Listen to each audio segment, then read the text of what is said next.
us in the studio. And at the end of the program, which is around, in about 1 hour, we'll do a live Q&A. And so you can ask us anything, really.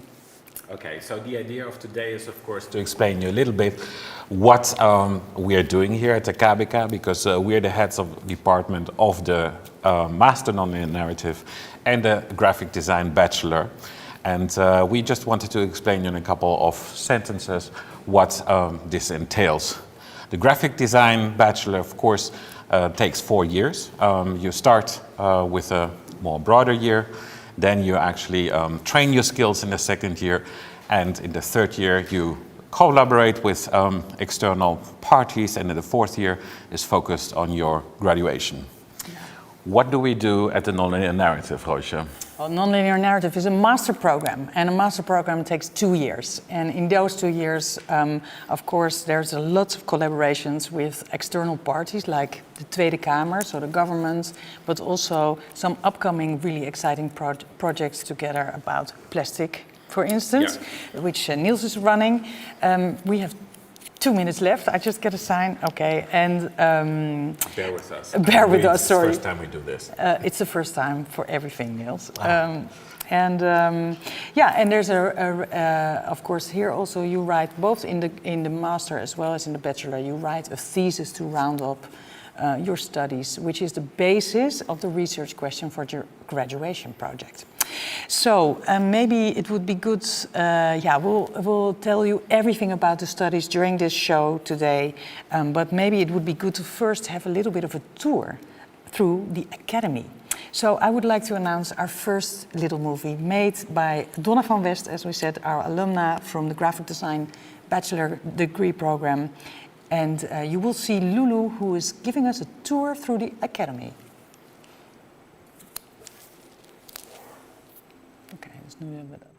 Hi, my name is Lulu, and I'm going to give a small tour of the academy.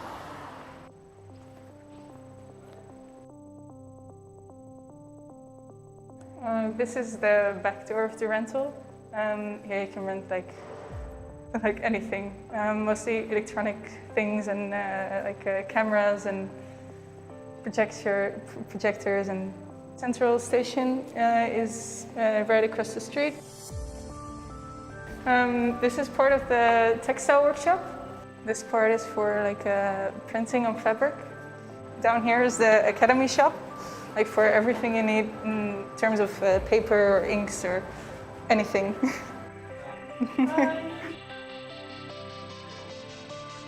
So here you can see the metal workshop. We have a lot of workshops for which you need to do an introduction course. But after that, you're free to work there. You kind of have to come up with a sketch or something, and they can help you. Standing here, you can see part of the graphic design department up there. Down here is the computer workshop, and there's a lot of MacBooks available to work. This is the canteen for having some lunch, or and from here you can also see the other courtyard. This is always open, where you can just when it's nice weather, you can just chill there. Down in this hallway you have Tech Lab for all your tech questions.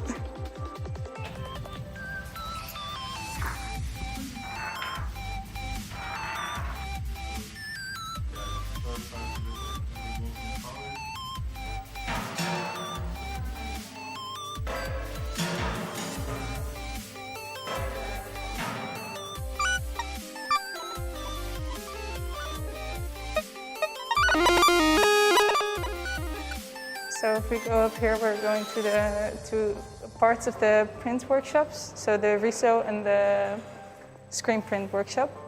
You have a RISO machine and a ComColor, and this is really popular with the graphic design department. Everybody wants a RISO.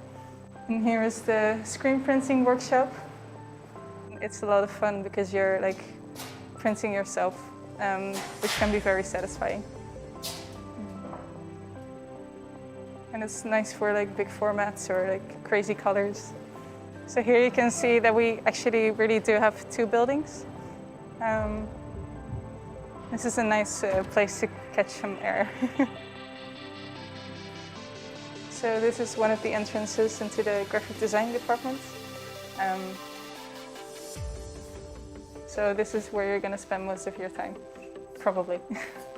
Yeah, all the walls are made of glass, so you can always like wave to your friends or spy on other classes, which is nice, and it's also very light.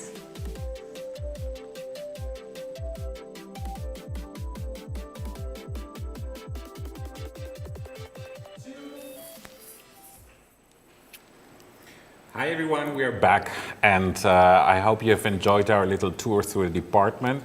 We actually feel blessed that we always have so much light, and what you have seen now was the so-called glasbak, which is aquarium in Dutch, and it's famous for actually having an oversight on the Dutch government buildings all around us. Mika, we saw also the RISO workshop. Have you ever been there? Plenty of times, actually. Okay. Yeah. So RISOing is really something for you, I guess. Yeah, definitely. Hey, what's it like to study graphic design at the KABK? Well, I mean, I was talking or thinking about it before, and I came to the conclusion it's basically your life for 4 years. So in a way, that is really good. So like we are really happy to like be working, and like you learn so many different things. I feel like it's very broad. So I would have never expected to learn coding or to be very good at maybe typography. Because I was really before doing more like illustrative stuff. And I still really do that, and I'm really happy to do that. But I think because it's so broad and so much, that's really nice that I got to learn all these things that I normally would have never even thought of. So yeah, that's really nice. So what you forgot to mention is we are joined now with Mika Schalks and also Handy Kim. Mika is Dutch, Mika is and Dutch, Mika. and Handy. Well, it's like Roche and Niels. Yeah, exactly. Because you became really good friends. You can also tell because you have same earrings today. So that's what explains. As you met here at the academy, I guess, because you're from Korea. Yeah. Yeah. So you became friends. Can you say something about how that happened? Why did you end also up collaborating a lot? I think we've been talking about this kind of stuff before, right? Like last month, like how we became like a really good friends, and I think we got a really like good connection between each other. Like we like illustrative thing as well, but we also are really into in this performativity. And then when we start to discuss about this kind of little thing, we are like, oh. Even though I'm from Korea and even though he is from Netherlands, we have such a good connection between each other. And then we were like talking, and our like universe started to be connected, and we were like, oh, this is really good, you know? So and then I think it became really like like make us to be really like good friends, you know? Even though because, it's like such a round or all-round study, it attracts so many different kind of people. So, like with anyone, I can like kind of be friends from, let's say, our year. But then because I don't know, everyone has their own interests, so it's really, I don't know, that's really fun, I think. Yeah, really So do I get it right? Like if you invest 4 years of your life into KABK, you get actually friends for life? Yes, I would say, because what I really didn't expect from like studying here was that actually I knew that I'm gonna learn really good like cool stuff in graphic design department in KABK, but that I didn't really expect that I will meet friends or some people who I really feel like family. That is, I think, the most like very valuable stuff that I got learned from this school, I would say. And yeah. Also, just because you're a graduate student, so you're going to finish up this year, but you just came back from your internship, the both of you. Mika, what did you do? I did my internship at Holy Motion Studio, which is a stop motion studio, who are working on a stop motion feature film. So I was helping with making tiny little props and making basically graphic design, but in really tiny scale. So yeah. And how about you, Henny? And I worked at like the Rodina, based in Amsterdam, and they're like designer duo. And like we've been working so many cool like performance and some festival because of this COVID like situation, everything became into the form of like online festival. And then like we were working on this kind of like very cool websites, and we could like raving in this like online club each other all together, and it was like fantastic. Oh, that sounds amazing. Yeah. So you have half a year to go, right? And how does that feel now? I mean, you're at the end of the line almost, right? Oh my God. So I feel so emotional now, you know? But yeah, I think like we are almost done for a thesis, right? And I think we are really, really about to run into for our final, you know, like flower or like firework or something. We are so excited actually. Yeah. So it's actually not a marathon, right? Like this whole 4 years. It's really like just also if it comes from the passion, it's really easy to work hard and do all these things, right? I mean, I guess that's important to know. It's what comes from inside. Hey, and do you already know what you're going to do for your graduation project? Oh my God. Well, I kind of want to make a small film, for instance, but I want to accompany it with something. But the starting point is making some kind of story, let's say. Yeah. I don't think I already come up with this like idea of like what kind of medium that I want to use, but like I would say I will make something very activistic work. Yes. Surprise. Yeah. I'm looking forward. Hey, we're going to move to our next film. And our next film is an interview with 3 of our students, with Walid from year 1, Lulu from year 2, and Aknar from year 3. So let's see what they have to say.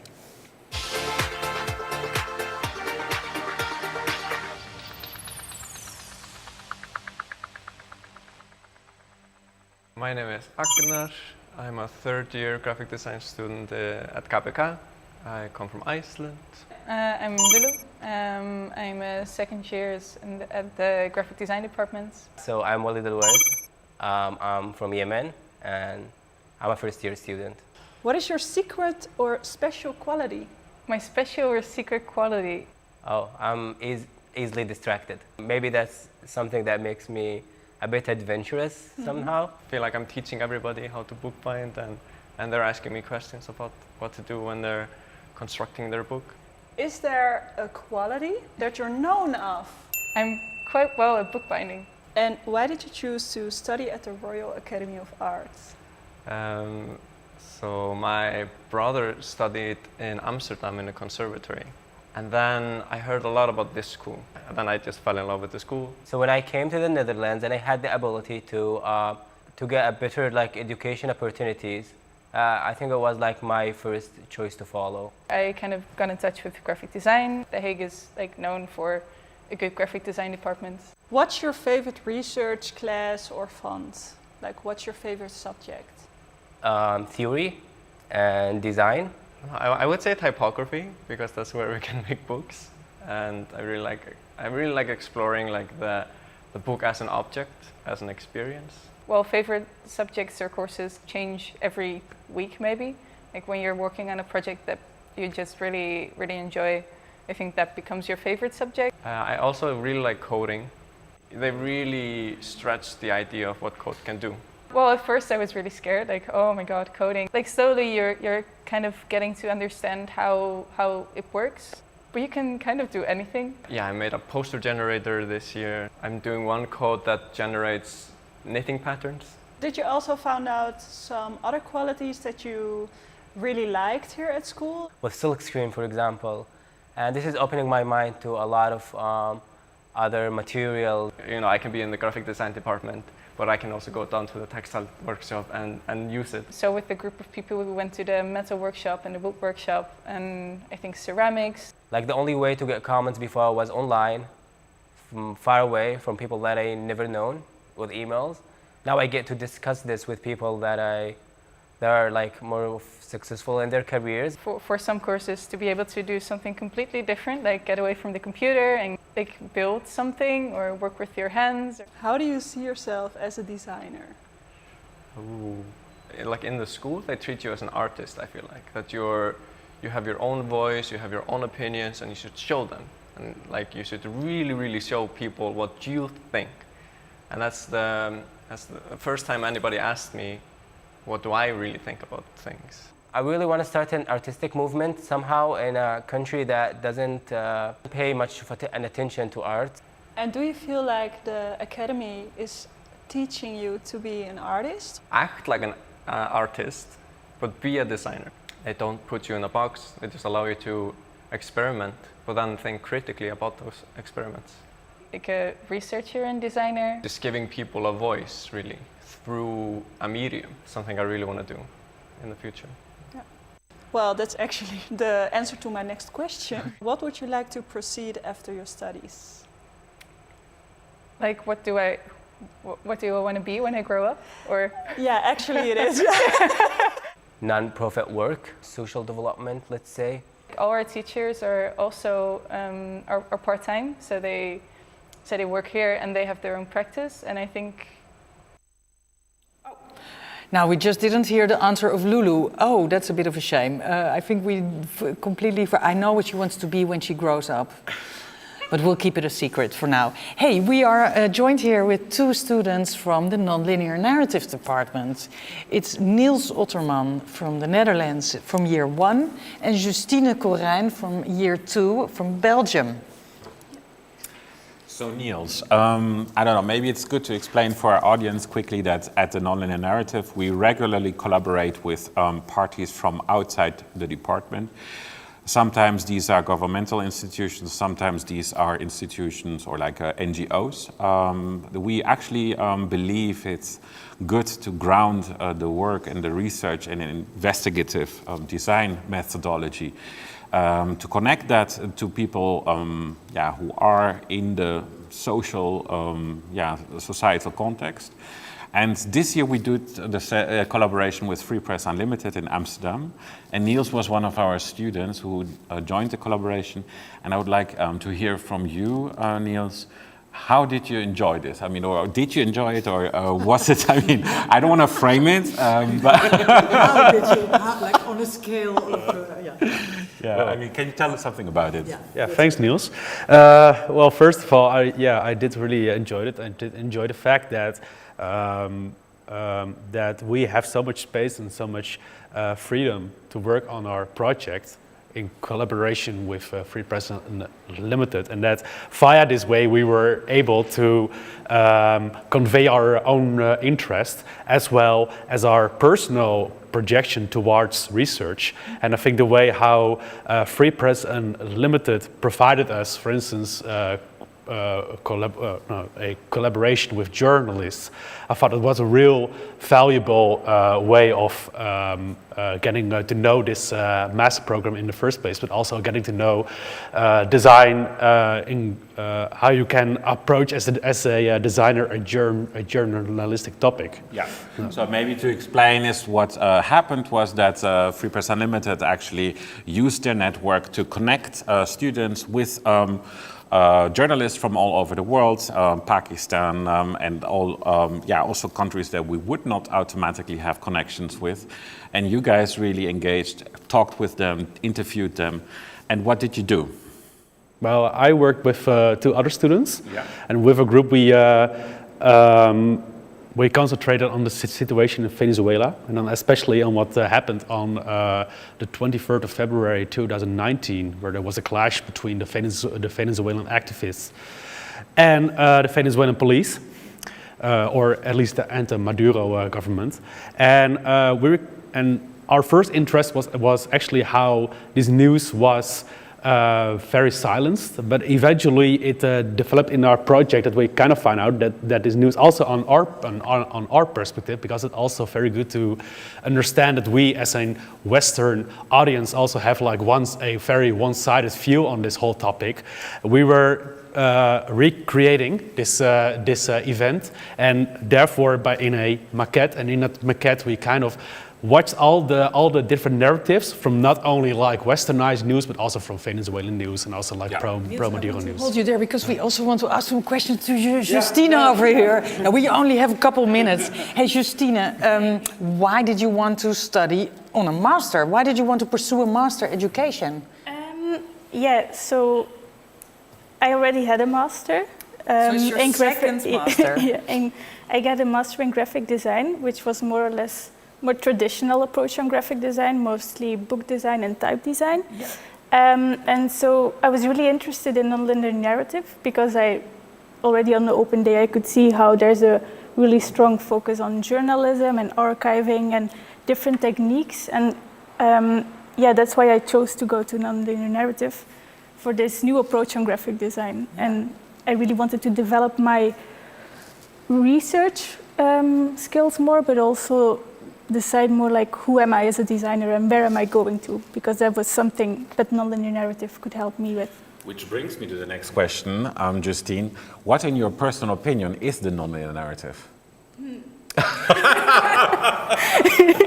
That is a very difficult question. Yes. I think it's different for everyone studying in the program. I think everyone has a different perception of it, or no perception, idea on it, because it's very, it's such an open and broad program that everyone can just like fill it in their own way. So if you actually want to start giving an answer to this question, and that's exactly what we are trying to achieve, is not giving answers, but really asking questions, then what is the nonlinear narrative? That's probably something for you.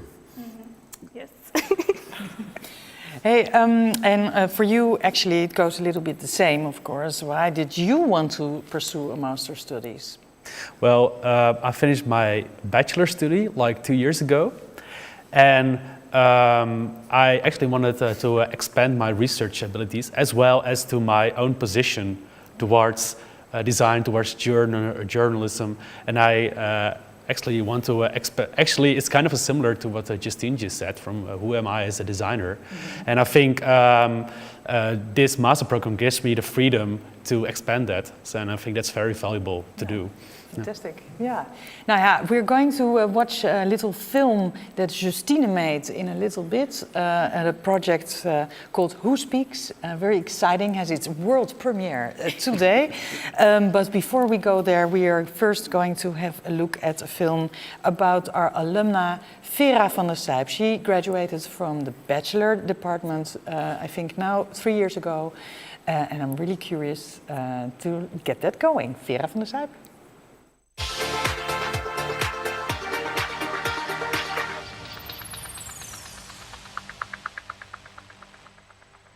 My name is Vera van der Sijp, and I graduated in 2016. What is your special or secret quality? Probably that I know all the codes. So I program everything myself, and I don't use so many tools that already are out there. Why did you choose to study at the Royal Academy of Art? I found out about KABK because I googled what can you do that's arty but not fine art, something along the lines of that. And then I found out there's a study called graphic design and you design books, and I was like, hey, that's what I've been doing. And I just didn't like realize you can study that. What word would you describe studying at the Royal Academy? I was thinking immediately like intense, experimenting. That's maybe a bit nicer than intense, mm-hmm. But intense was my first reaction, but it also in a good way. So you just had like, I don't know, 8 assignments at one time, and I don't think I've ever been that productive. How did you find your special quality that you proceeded? The end of the first year, where I made a poster and there were like 512 little boxes, and I wanted to color them differently but randomly. Mm-hmm. And then I thought, okay, there has to be a better way to do this. Programming is perfect for that because you can actually write those rules, and then you can just take your hands off of it and it will do the rest for you. I also learn a lot from my students, so it's not a one-way thing, but I just really like when you see someone having that click or like growing, and I really like to support that. And so you get inspired by that. How did you get inspired while studying? I went to the library a lot at KABK, to a lot of exhibitions. I also partied a lot. Not a lot, but sometimes. How did your study prepare you for life after the academy? So I did a master in Leiden, so university master called Media Technology, and there I actually realized how much I had learned. I really know how to communicate, how to translate if you have an idea, how you can translate that into a medium that makes sense somehow. Like practical skills, but also just like know-how and attitude, I guess. How do you see yourself as a designer? A cool one? No. I guess independent, feminist, interested in innovation designer. That's not really a sentence, but yes. What was your favorite moment studying at the academy? Always the parties after assessment. Yeah, right? They are great, yeah. Yeah. But I actually also really liked the time right before the assessment, like the final 2 weeks, because then it was like, okay, I have to finish everything. And I was just like going to all the workshops and finishing everything. And then it was really nice to somehow see that come together at the end. So I guess actually the intense moments. Yeah, I try to make it rondje. Yeah.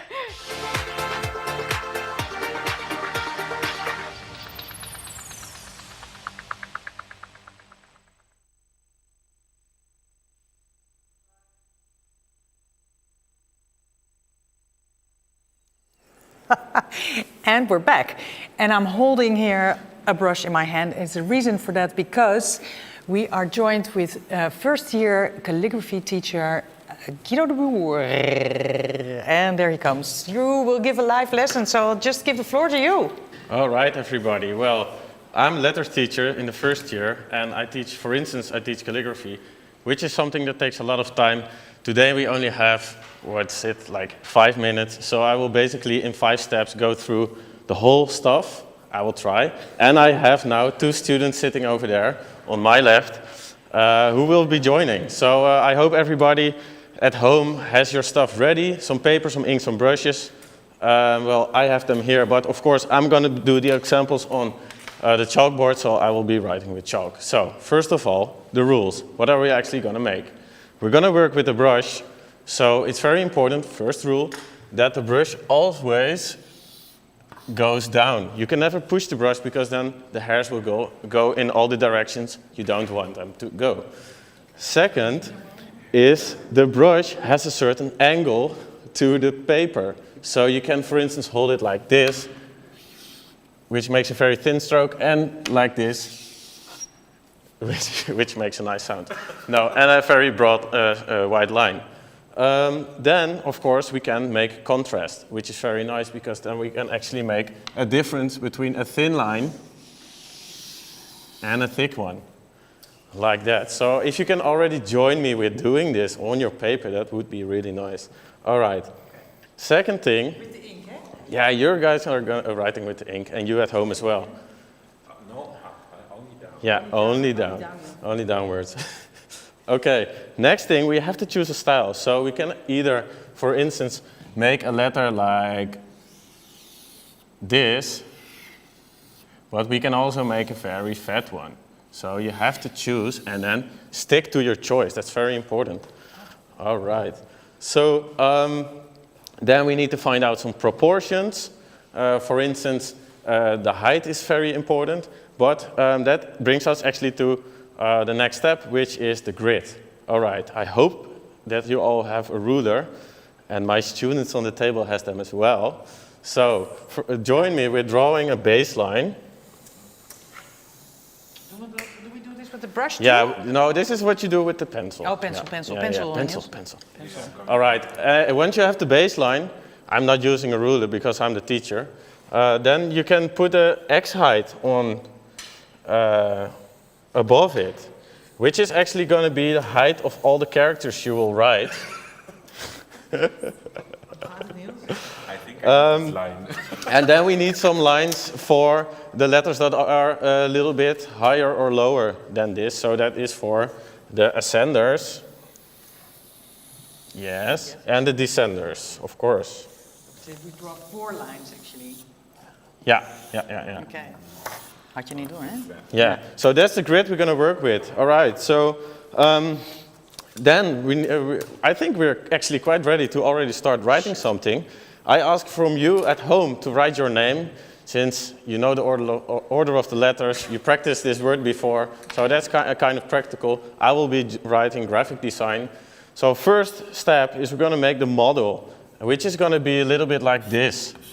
So you're going to just sketch with the pencil first your name, and then we're going to go over this line with the brush.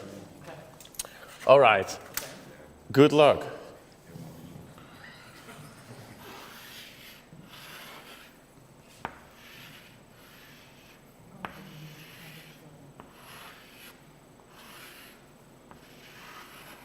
What's that spell? Graphic? No.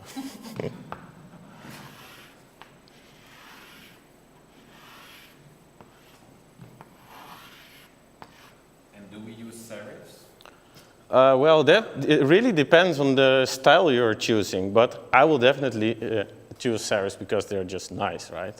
Nice. Or don't you like serifs? Love serifs. There's no serifs on your shirt. Oh, you mean on this? No. It's not a nice typography. Okay. All right, once you have the model, you can go over it with the brush. So let's make my brush a little bit smaller. And then I choose the angle of 30 degrees. But yeah, you can also choose 45 if you're a bit more edgy. I'm edgy. Yeah. I'm very edgy. Okay. All right, here we go. Only down strokes. Need to squeeze this in there. Only down. Oh. But I don't have serifs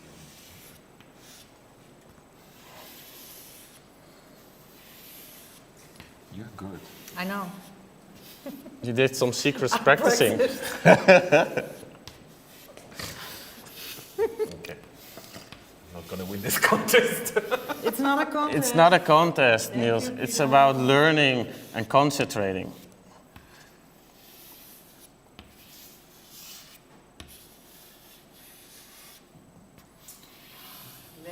How's it going at home? All right. Well, I'm done. I don't know if you are done at home already. Ooh, it's quite messy when I see it on the screen. Well, if you have some time, you will just cover your sheet with some nice curls or something. Yeah, I don't know. That's a good idea. Cover your sheet with what? Curls.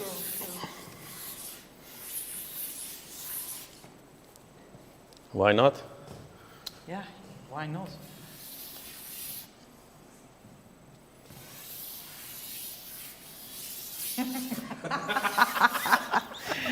Okay. All right, let me see. Can you hold it up for the audience? Nice. Thank you, Guido, so much for your lesson. Bye-bye. Wow. Okay, so that was our first lesson, I think, in calligraphy. Thank you so much again, Guido de Boer. Of course, this is years and years of practice and training to be a good calligrapher or letter drawer. We need an inhales, so I'm afraid. I think we should do some more of these lessons. We're now going to another movie again, and so we're going to be able to clean this up. The next movie is actually a conversation with Lauren Alexander and with Katie Basselt from Nonlinear Narrative, and they will explain something about the project Who Speaks. Hi everybody, I hope you are enjoying Open Day. My name is Lauren Alexander and I'm a tutor and class coach at the Design MA program called Nonlinear Narrative. I'd like to take this opportunity to introduce you to a project collaboration that started 1 year ago between our program and the Analysis and Research Department, known as the DAO, of the Dutch Parliament. This governmental research department is concerned with investigating artificial intelligence and what effects it may have on governmental activities. Our project, called Who Speaks, was initiated and led by NLM tutors and guest tutors and students from Camberwell College of Arts and UCL in London. The goal of the project was to understand how democracy is constructed by means of language, and in turn, how artificial intelligence is affecting our democracy. All projects used one article from the Dutch Constitution as a starting point for the process. During the process, we had the chance to visit the Dutch Parliament and conducted knowledge exchange presentations between our students, experts in the field, and members of the governmental research team. The final outcomes of all students were presented in the form of an online exhibition, available at whospeaks.eu. Student responses included videos, websites, printed publications. Projects explore the evolution of the freedom of speech, the ethics of AI, applications, consequences of applying language-based technologies in administrative processes, and the effects of AI on employment, amongst others. On the Who Speaks website, you can watch the full student videos and projects, see some of our process, and read through our glossary of terms. I'll now hand over to students, Katie Pelican-Barshall and Justine Corain, to explain the project in more detail. Thank you for watching, and please do visit our online exhibition. Hi, I'm Katie. I'm going to be telling you a little bit about my project, Accent Intelligence, and just explaining the research and the thinking behind it before I play you some audio clips from the project itself. So I started with Article 2 of the Dutch Constitution. In particular, I was drawn to this part dealing with immigration and the mention of admission and expulsion of aliens, which I found to be really charged terms. So I started thinking of migration and how it actually increases the hybridity of the human voice and the multitude of languages that we listen to and how those affect how we sound when we're speaking one language. And I was thinking about pre-existing bias, how humans treat accent, and how that might be reflected in machine listening, in particular how voice-activated technology actually listens to human voices. And so the neutral accent myth actually deals with having native and non-native speakers of a language, and then saying that one group might have an accent while the other does not, which is, of course, a myth because everybody has an accent. And I filtered my research into different chapters, and those are smart speakers, patents, identity and borders, and society and law.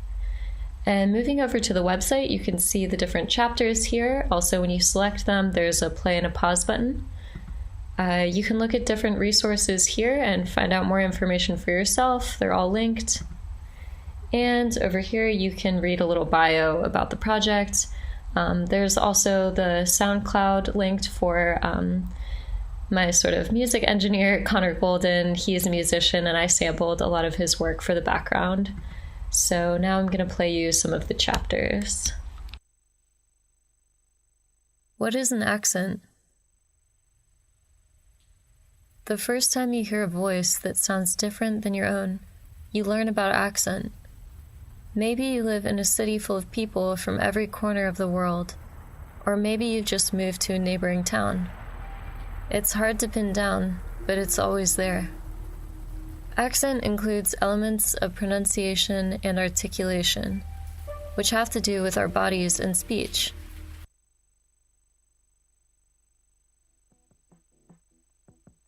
Chapter 2: Patents. Virtual assistants are clearly built to serve some demographics and not others. A future with promises of voice technology in self-driving cars, shopping centers, workspaces, and hospitals is a dystopian nightmare for someone whose voice is not understood. And the invisible borders of access are closing in faster than we might expect.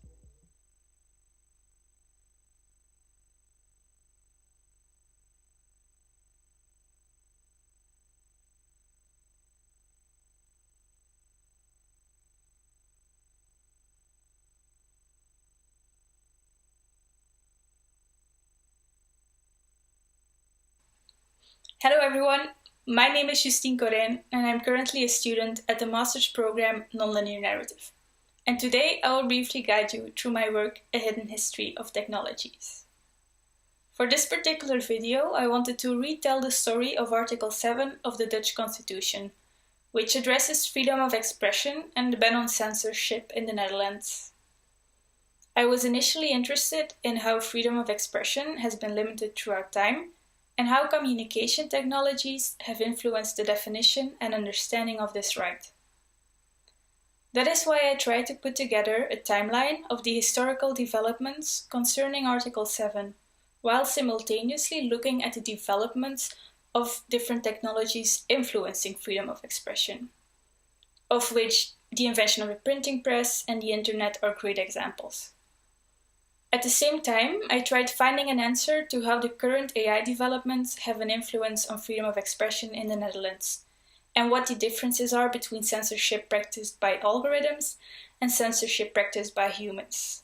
And that is also why, after the historical overview on technological developments, my video concludes in present times with a reflection on Article 17 of the European Directive on Copyright and its enforcement by means of automated upload filters. With the main question being, can filtering technologies be the solution against online copyright infringement? And at what expense can we achieve this? But that's enough talk for now. I will now show you the result of this interesting process, and thank you very much for your attention. Have a very nice day.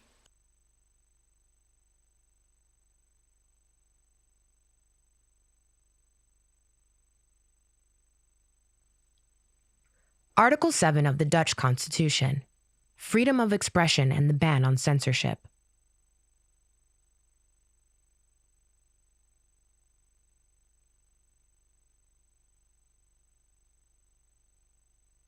The English word for censorship is derived from the practice of the office of censor, established in Rome in 443 BCE. The censor officer was the person who conducted the census, and thus regulated the morals of citizens.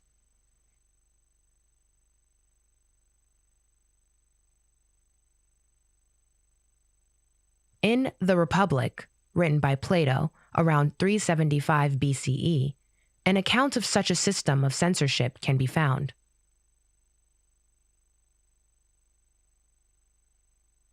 Paragraph 1.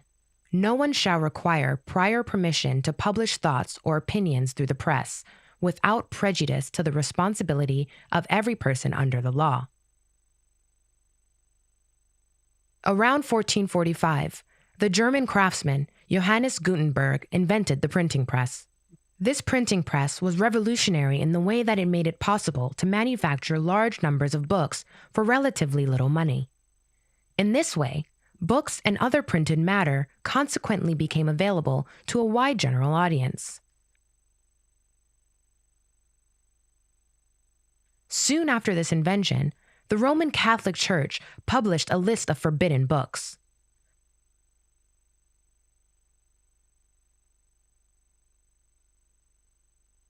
Paragraph 2. Rules concerning radio and television shall be laid down by the Act of Parliament. There shall be no prior supervision of the content of a radio or television broadcast.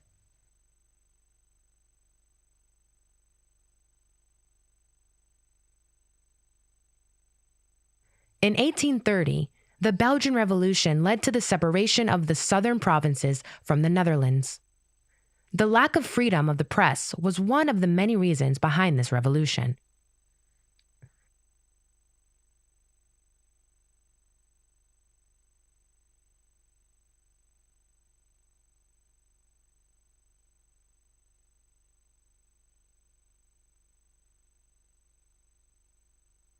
Paragraph 3. No one shall be required to submit thoughts or opinions for prior approval in order to disseminate them by means other than those mentioned in the preceding paragraphs, without prejudice to the responsibility of every person under the law.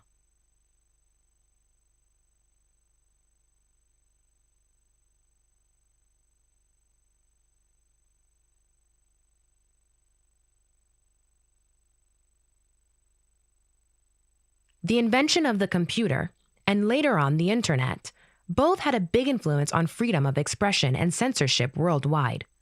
ENIAC was the first programmable general-purpose electronic digital computer constructed during the Second World War by the United States. 40 years later in Switzerland, Tim Berners-Lee and his colleagues at CERN started developing the World Wide Web. Since this invention, freedom of expression on the internet has been discussed heavily.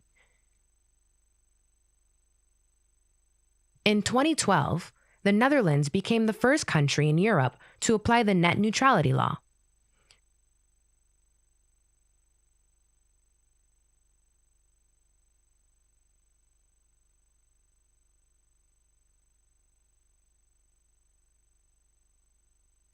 In 2019, new European rules concerning copyright have been accepted. One of the most remarkable ones was Article 17. Article 17 of the EU's Copyright Directive makes online services liable for user-uploaded content that infringes someone's copyright. Using algorithms, these automated upload filters oftentimes censor content undeservedly.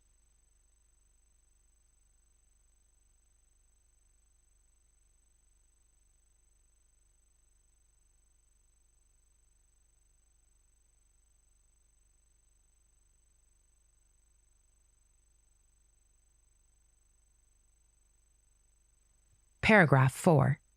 The preceding paragraphs do not apply to commercial advertising. The interest of makers, users, producers, and politics will clash again and again.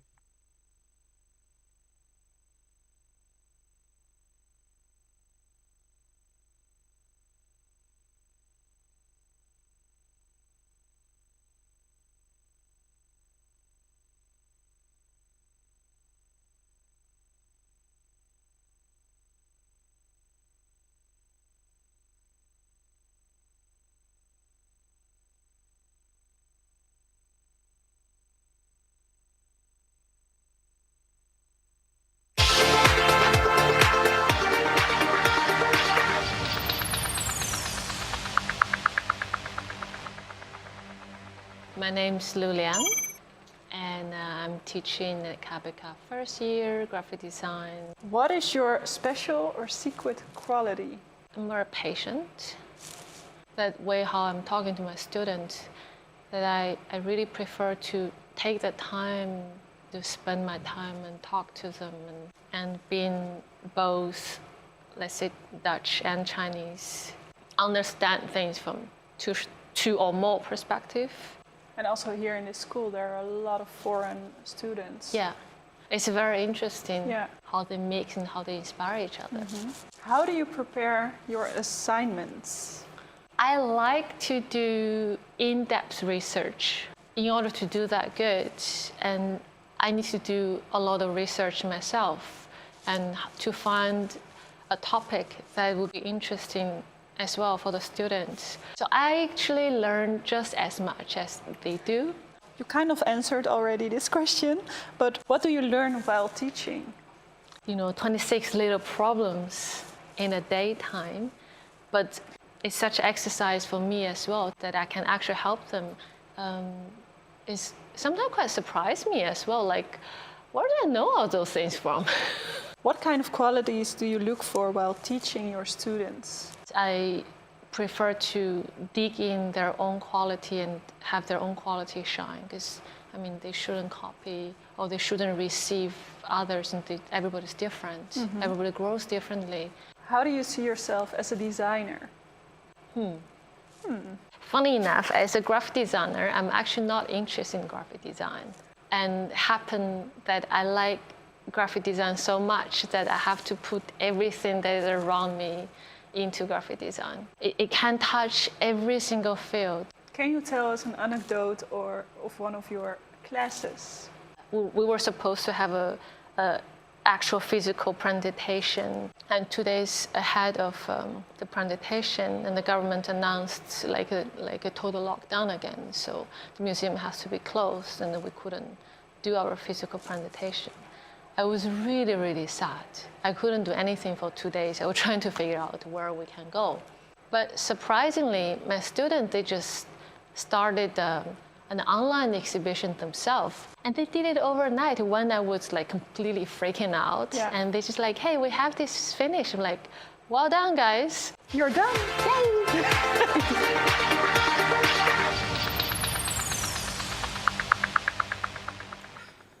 Yay. And welcome back, everyone. You just watched quite some interesting videos, finished with Lu Liang, teacher from first year. And we are joined again with two students. Maybe, it's Anke and Francesco here. Francesco from first year and Anke from fourth year. And we have some questions for you. Niels. So, Anke, I know that you are actually from Germany. You have parents from Ghana, so you are probably Cameroon. Okay. Yes. So, in fact, from all over the world. Yeah. What makes you study at the Royal Academy at the graphic design department? What was sort of the tipping point to come here? Well, I heard that the Netherlands was really good in terms of graphic design, and the schools are quite renowned, I would say. So I just took the chance and I applied. I think I didn't really have any hope when I applied, and it worked. And then now when I'm telling people I'm studying at the KABK, they're like, wow. So you don't regret it? No. Okay, that's good. Hey, and Francesco, you also have quite some history. I mean, you studied in, I think, Canada and in Madrid. Yeah, I did a bit of graphic design before in Canada in a pre-university program in Montreal. And I also studied for a summer program at the IED in Madrid. But yeah, I chose the KABK for the same reasons, because it's really renowned here. And yeah, when I visited at the open day last year, I kind of fell in love and I got accepted. So. With the department or with?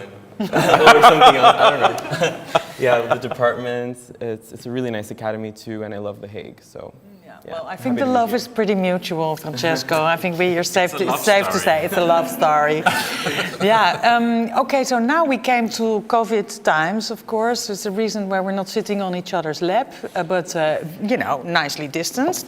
Is it difficult to study in COVID times? Maybe it's best to ask you first. So, yeah, I guess it was really unexpected. I think the new students expected to be really involved and everything like that, but it was not that bad, actually, since we do have a week at school and a week online.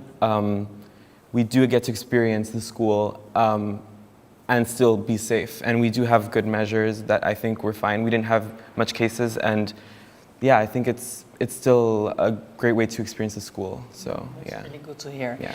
Hey, and what did you never expect to learn at graphic design? Ooh. Well, I think I never expected to learn how to actually edit videos, which was a surprising thing because we do have IMD classes, and I didn't expect that I would like it so much. What's an IMD class? Interactive media design. Okay. I thought you were testing me. Like we know. No, I'm not testing you. It's just for the people at home. They're like, what did you say? Yeah, IMD class. Yeah. Interactive media design. And so you learned how to edit videos there. Yes, and I actually really liked it. So that was a surprising thing to learn. Oh, that's really good. Yeah. And so, so you're now in your graduation year. You just returned from internship as well, just like Mika and Hendy. Yes. And did you like the internship? I loved it. Ah, yeah. What did you do? I did my internship with a 3D artist, Stacey Ant. So actually my internship was not really related to graphic design. I was doing some 3D work, but it was exactly what I needed to know what I want to do after school. Yeah. But that's actually very interesting, because I actually would like to know why did you decide to do something that's not graphic design related? Yeah. And I think that says also a lot about how we approach graphic design here. Yeah, it's very open. We are really pushed to try different things, different mediums. And at one point I was working a bit with 3D, and I thought, wow, I really enjoy it. So I just wanted to see if that would be something for me, and that's why I then went. So I think that's the really good thing with graphic design here, is that we are not confined to one certain idea of what is graphic design, but it's really open to your what you want to do, your own practice. Mm-hmm. Yeah, exactly. Well, I know from your Instagram, is Anke Sondi, that you can see some really great examples of the stuff that you did. It's, it's really great. Hey, Francesco, you are now in basically the beginning, because you just had your assessments from the first semester of the first year. So you just head in. What do you expect from the second semester? What is going to happen for you? Well, I heard that the first year is all about making, and exploring. I just keep doing that and just creating more, using different materials. I'm really trying to explore with different mediums and different messages than than things that are kind of more conventional, in my opinion. So yeah, just creating as much as I can. So maybe like, I would say that I used to make things that were very structured and minimalist, but it's not what's expected here when you're starting, I guess. I think you're supposed to explore as much as you can with all mediums and all materials, and yeah, bring different messages every time, I would say. Yeah, okay. In my experience. Yeah, okay. So, Anke, I think, or Francis, maybe it's good because I did already ask too many questions to you. So, the KABK is actually quite famous for its type and letter and typography approach. How do you experience that? So we did have a letters class with Guido, as you saw before. We kind of learned the basics of... I failed, huh? So. It was pretty good. So yeah, it is. We also have a typography class, so the relationship between type and creation with type. So I think it is a very experimental approach as well as learning the basic kind of older ways of making typography and applying typography in a new way. So I think it's a broad and very explorative way of approaching type for the first semester. When it's not really COVID times, we also did some excursions. What was your favorite? We went to Iceland. You went to Iceland? Yes, that was amazing. Yes, we did it together. That was really good, yeah. It was really great. Yeah, it was so unexpected. What's your most fond memory from the... Well, we did this like walking tour, like for almost like, I don't know how many hours, 4 hours or something, and it went through 4 hours to go there and then 4 hours to come back. But we went through like all the different weathers during the walk, and it was just, it was for me the first time to do something like that, and it was so beautiful. Yeah. I have also very fond memories of this walk. It was amazing.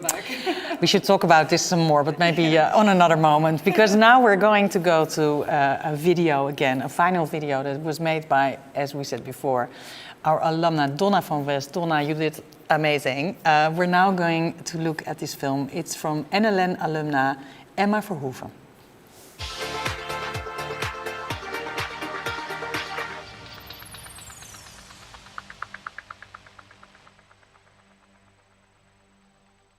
My name is Emma, and I graduated in 2019 from the Nonlinear Narrative department. What's your special or secret quality? Learning new softwares that I've never used before and then using them in a project. This is something I always seem to do. Like, I really like to use digital illustrations or video or even like 3D models. How do you proceed your special quality in your work? Keep on giving myself little challenges or learning something new. It's almost a method. What word would you describe to studying at the Royal Academy of Art, and why? Brain expansion. I just learned so much. That sounds like a cliche for a school, but I felt like it was more grounded in reality somehow, like a little bit less of a bubble, and they really wanted you to engage with institutions or organizations. It's a hybrid between graphic design, journalism, and programming or technology. There's a lot of focus on research, a bit more academic. One big influence, I think, was the media theory and philosophy classes. Those, I mean, for me, they were really like, seriously? How did your study prepare you for life after the academy? If you're working together with someone from the government or from the municipality or like the police, their worldview and their perspective is so different. I really got training at school to kind of accommodate. What was your favorite moment studying at the Royal Academy of Art? The moments after collectives, after the end terms and stuff. Like all the stress just kind of falls away and we just all chill together, and yeah, I think the people are really, I really miss everybody.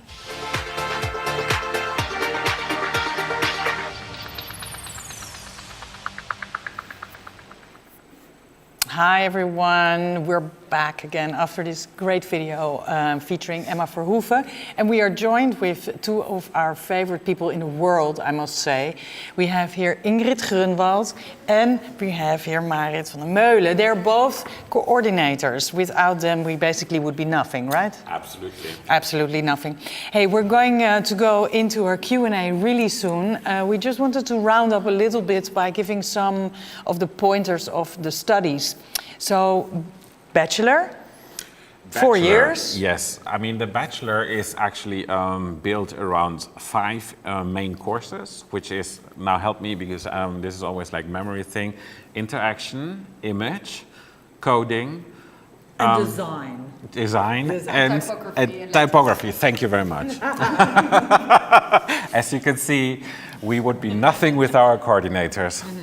And so we also add that up with electives, which is really nice, I think, because with the electives you can really find somehow a specification to your study. Ingrid, would you like to say something about this? Yes, we have like 3 electives, which is Digital Inquiry Group, and it's Letter Studio, and it's Design Office. And within Design Office, you learn how to work, how the work field actually works. So you are going to work with real clients. It's always really challenging, and we have 2. And we have 2 amazing tutors, which are Chantal Hendriksen and Nikki Gonnissen. And Marit, would you say something about the individual study trajectory? Because this is happening also on, in this case, what is it really? The IST is, every semester you have to choose a study track that you would like to do. So it can be a course that we are organizing, but it can also be something that you are initiating by yourself. So yeah, you can do anything that you want to learn. You can also use all the workshops here at the Academy. So yeah, it's really cool. Yeah, maybe as an addition, what I think is also really cool is that we have a collaboration with the Leiden University. So, and there's some really exciting studies there. Even if you would like to say study Turkish, you could have this as your addition to your program, which I think is seriously awesome. Wait. We forgot to mention, and this is really very important, because we're going to spice up what we just mentioned were all practical courses. We forgot our theory courses. And we spice up our curriculum with visual culture, design theory, and philosophy. And we have fantastic teachers, and we do believe really into combining practice with theory, and that's also what happens at the Academy. There's a good exchange between, actually thinking and making. Yeah, that's right. And I think it's also maybe interesting to speak a bit about the nonlinear narrative. So the master, what's the master really about? How is it structured? Is that a question to me? That's right. So the nonlinear narrative is, of course, and that's as the name says, more a bit like a critical course based on critical reflection. I would maybe call it investigative design that builds around the concept of journalism, data analysis, computer science, and visual arts. And I think all these sort of disciplines together are the nonlinear narrative. Hey, and so we have something interesting, I think maybe Ingrid can say something about this. We have the Nonlinear Tuesdays. What is that? Yes, this is really nice. Every Tuesday, we used to have before Corona times, but we will start it up again on the Thursdays. But it's a lecture at the end of the day where students can tell something about a passion something which they are really passionate about. This can be a lecture about something they are working on within a project, but this can also be like a dance. We had one student who loved samba dancing, so she gave dancing workshops. And it's really nice because we get both the departments together, and it's at the evening, we have a little drink together, and of course, at this moment, it's a bit difficult, but this works always like a charm, and it's also giving the community feeling to our whole department. And you learn to cook pasta from a real you can cooking courses. I also think it's nice to, because I know a lot of you want to know whether the MA are actually having their own studios. How does it really work? Like, maybe Marit, you can say something about it. And they have a studio, or? They have their own classroom in which they work every day of the week, except for the Wednesdays now. So, but you can go there as well on Wednesday. So, yeah, you don't have a real studio, but you do have a classroom in which you can organize your own space. And of course, you can use all the workshops in the school as well. Yeah, no, that's super cool. Hey, Ingrid, would you maybe say something about, let's say, the ages, the backgrounds of the students, where they're from? Are there many foreign students? Yes, I think 65% of our students are coming from abroad, and that differs from South America to Africa, Kazakhstan. We have 2 students in the 3rd year from Kazakhstan, Russia, Ukraine, Poland. Actually, I can go on like forever. Yeah. But and they range in the age for graphic design, I think 18, 25. Yeah, but that actually also results in that the main language at the curriculum is, of course, English. Yeah. So this is really also mandatory that if you want to apply here, you also need to speak good English. Oh, I missed out the Asian students, eh? Yeah. Of course, we have like a lot of Korean and Chinese students. Yeah. Sorry about that, Vietnamese. Well, I think in total we have 36 nationalities. So that's really, count your blessings. It's really a big diamond box, I always think. And so, Marit, now we are in COVID times. And luckily we have practice education. That means that we have an exemption in the Netherlands. We can teach also still in the academy. It's not all online. Could you say something about the structure of how does it work really? Yes. In COVID times it's, it has to be safe, of course. So what we do is that we have a 50% at school, 50% at home. We call this blended learning. Blended learning, exactly. So yes, you have 1 week in school and then the other week you stay at home. So yeah, that's it. Yeah, that's it. And workshops, how does that work? Can we still... You can access, the graduates can access the workshops actually from now on every day, when the school is open, of course. But it's also like 1 week off, 1 week on for the rest of the students. Yeah. Hey, and I understood there's some, from the Q&A, I'm looking here at another second screen, and I'm seeing here more info about the BA. So I'm questioning, what do you like to know? Please let us know in the chat, because we have Rob van den Nieuwenhuis, he's typing along with you, chatting with you, and he can deliver with us exactly what do you want to know about the BA department, so we can give you all sorts of information about this. But Niels, before we dive into that, I would like to know something more about the collaboration with outside partners. How does this work? I mean... Yeah, well, I think what we strive for, as said previously, it's mainly like sort of to make a joint curriculum. That means basically to formulate a brief together with outside partners that we approach beforehand.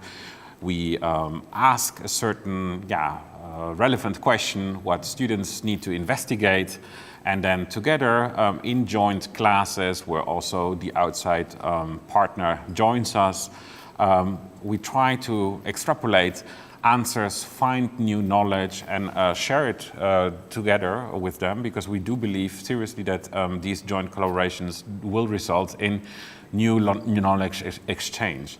So in a practical, we did this in the past, for example, with NGOs like Greenpeace. We also had Amnesty International over. We also collaborate with Ministry of Finance. So how this goes is really literally that they join us for half a year. We are blessed and happy that these people bring in so much external knowledge that we wouldn't, of course, have also. But they also happy and blessed that we have the fantastic driven students who help them also to explore these questions out there. I think it's really an interdisciplinary idea. If you have people from outside and people from in the school to collaborate together, we do that both in the NLN, so nonlinear narratives, the master, as well as in the Bachelor department. So, for instance, we have a collaboration going on right now with the International Architectural Biennial Rotterdam, as well with Hague Society, which is coming up in the next semester. Super exciting, I think. Hey, one of the questions in the chat was, how many days of sun do we get here? Well, I'm not really sure what that is supposed to mean. Question. It's a very good question. Well, listen, I mean, maybe this gives an answer, because we, of course, have our room upstairs in a glasbak, right? Like, so I guess like every day we get sun, to the extent that it was actually really even difficult to set up projectors because you wouldn't actually see the image. Yeah? So, but yes, I can understand. In winter, unfortunately, the Netherlands is also like a country where it gets dark at 4 o'clock. So in winter, it's a bit more sad. It's a bit more sad, but what is really nice, I think, because of all the glass that we have around, I think glasbak is really a bit of an underestimation. I love to call it the penthouse, because we're really on top of the whole building, and I feel always really great to be there. It's always like I get the vitamin just sucking in from outside, which is great. So don't worry about the amount of days of sun, I would say. I would also be nice maybe to speak a little bit about, let's say, guest tutors. Ingrid, guest tutors? What do you mean? What are guest tutors? Well, guest tutors are actually it's external expertise we get into our program, and this can vary from tech tutors. Like now, this afternoon, we were talking about Valerie Fuchs coming in to give a workshop, but it can also be like alumni. And this is because you are also asking about the Tech Week. We get 1 week full of external expertise on coding. I think you already told a lot, I think, about that coding, and the tech is a big part of our program as well, right? Yeah, I mean, like if you cannot code in these days, you're actually illiterate. So I think this is really something that we implement heavily in the curriculum. I also see there's a question about, it was this question about the Tech Week and the guest tutors. I also would like to say that, for example, with these collaborations, we do also get people in that have knowledge that is not at the academy. So these are also actually external parties coming in. Yeah. Can you give an example of what kind of knowledge? Maybe actually what would be really nice to explain, we had Christian Triebert over from Bellingcat. He was joining us for the collaboration with Amnesty, and he in fact explained how they do visual investigations through Bellingcat. Yeah, well, that's really exciting. And I think it's why it's so exciting. It's also because these kind of people could never be able to teach like on a weekly basis in our program, but they do want to engage with students, and that's really amazing. I think it's also maybe interesting to know a little bit about the clinics or the workshops at Nonlinear Narrative. Would you like to say something about that, Niels? You mean the clinics? I mean, what we of course offer are sort of push-up courses, which we then call the clinics, short term, but really like very, very focused. And these are mainly like technical push-ups, because we also see that people are more hesitant at the very beginning, but after 4 years, of course, we really have to get them ready for the world outside. Yeah. So a nice reference, maybe not a clinic, but it's also the Hague Lab. It's something that the Academy has installed since a couple of years, and we're trying to push also students to start tinkering, to sort of build with Arduino and little devices and sensors indeed, and play around. So. Yeah.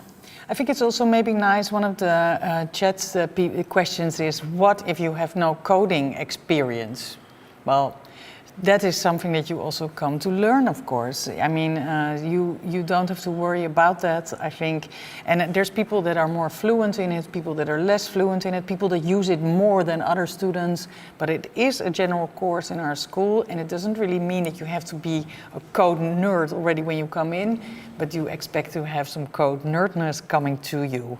during the You lessons. should definitely be open for it, because if coding is nothing for you, it's definitely not the right place. Yeah, I think that's really important. So another question is about what makes a portfolio pop. What are we looking for and what is a must? Well, I think it's really nice to see always a sort of diversity of study, so an interest in a sort of lots of areas and fields that are connected with graphic design or letter design, coding or tech, but also an interest in research, because we also do quite a lot of research both in the BA as well as in the MA. And research on an artistic level happens through the making. So this is something that is already nice to see that somehow in a portfolio. Internships, there's a question about internships in the master. This is of course something that doesn't take place. We assume mainly the people who are actually entering the master trajectory normally have this experience already, and on top of that is of course only a 2-year trajectory. So basically planning an internship in the master would really be on the cost of the teaching. So that's not happening. Yeah. It's so short, just 2 years. I mean, that's really something. It flies before you know it, and it's it's better to stay inside, we say. Okay, so there's also a question about what jobs do our students end up in? Well, that's really a variety of things. Some people end up at for instance, a design studio, like I don't know, well, in the Netherlands or in outside in international. Some people become even curators. They become artists, just fine artists, video makers. Some people become letter makers. There's anything you can think of. It's all is possible, really, because it's such a hybrid course in total. So I think it's always really nice to enjoy that. And I think one of the things that we want to do is set up really an alumni program to really see also what everybody's doing, monitor, but also get back the people and stay connected. Because one of the biggest things I think is the family feeling, right, Ingrid? Yeah, I think so. And I thought it was really nice only from this event, like one of our alumni is making the little films, right, Donna West. Another alumni is working on the identity for the Royal Academy of the Arts. So that's also really nice. This only for this little event. Yeah, so basically what you can say is that people sometimes go more into sort of larger companies where they in fact work on a sort of bigger umbrella, and there are people who actually sort of set up their own studio and become an autonomous designer. What I also like, and that's something we really also sometimes tend to forget, some students actually also go out of the graphic design discipline, which I really like also. Think of, for example, somebody working who was working then for Greenpeace. I mean, the entanglement with the social, political that we have deeply rooted in the department also allows people to sort of really go outside of the classic graphic design. Yeah, so that could, for instance, be that you would work or collaborate with NGOs. A lot of our students feel so connected with the world around us, literally sometimes, and they are often also, proper activists, I would say, And it was just Anke who was saying, in fact, that she's not doing an internship at a classic graphic design studio, right? But as an artist. Yeah. So, that's also really great. So, what profile for the MA? What is the profile for an MA, and how do you prepare for the MA? Course. There's not a preparation course for the MA NLN, but what is the profile of an MA student? Well, I think this is also very versatile. It's great, of course, if you have a design background, but it's not a necessity. I mean, a journalist could also apply. We have also a great student who is actually a sound artist who came. A writer. A writer, a philosopher. Yeah. I would say even if you're a biologist and you think it would be great to have some sort of form of new narrative visual expression, you're totally welcome to join us.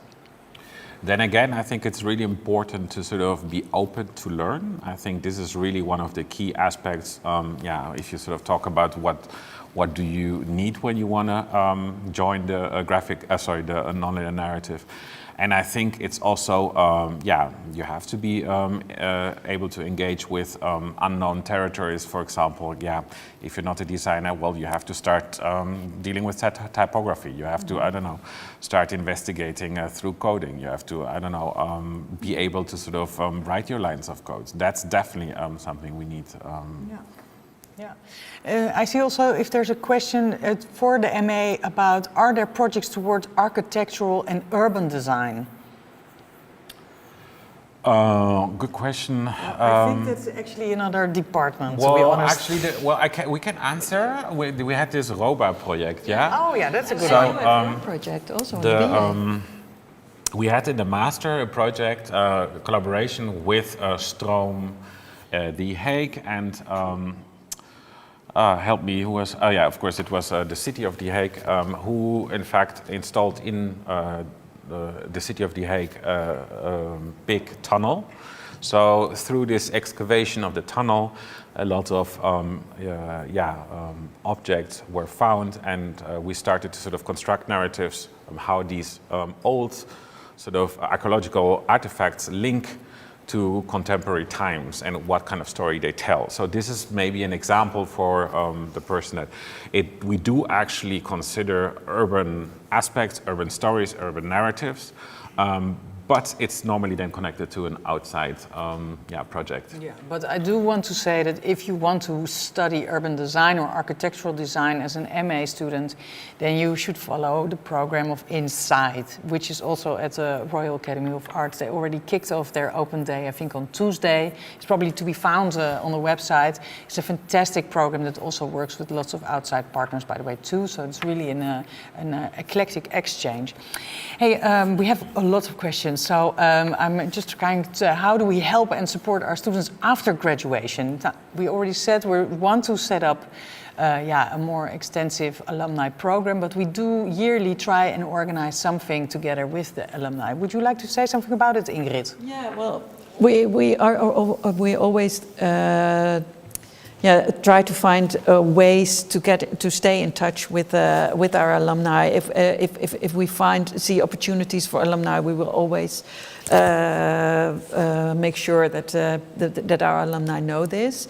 And at this moment, for instance, if we see the opportunity that there was extra money left within Erasmus, and now we can give this money to our students to do an extra internship after the graduation. Yeah. So all the time, if we see opportunities for our alumni, we will do everything to make sure that they know about it and that they can participate.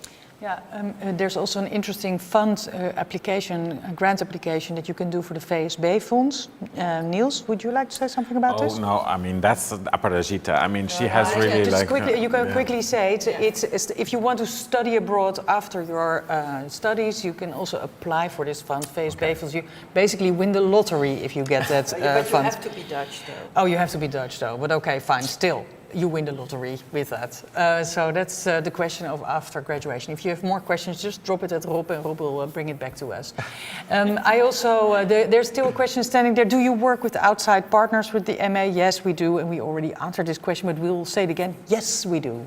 We work with outside partners a lot. Then for the BA, what kind of BA projects do you do? What kind of assignments? Could you maybe give examples? Well, I'm not teaching anymore in the BA, but I did teach in the past, of course.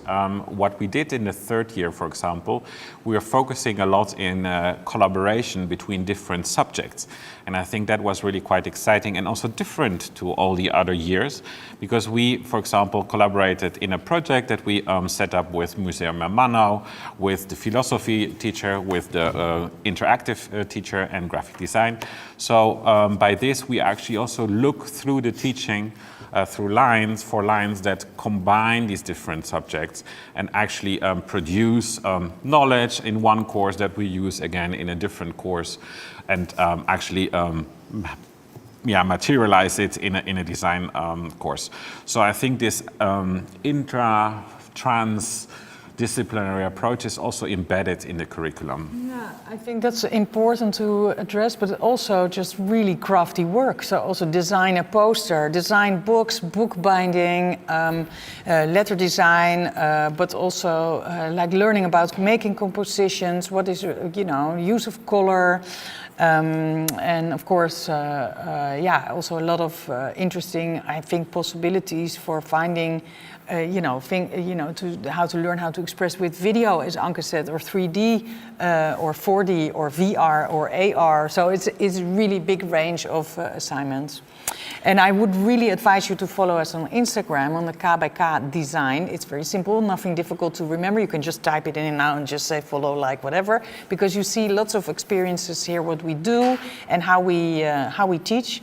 And there's also some different Instagrams coming from that. For instance, the course that I teach, which is a hybrid between MA and a BA, called Design Inquiry Group, or DIG, formerly known as PlayLab, and you can follow us at Royal_Earthlings, the Royal Earthlings.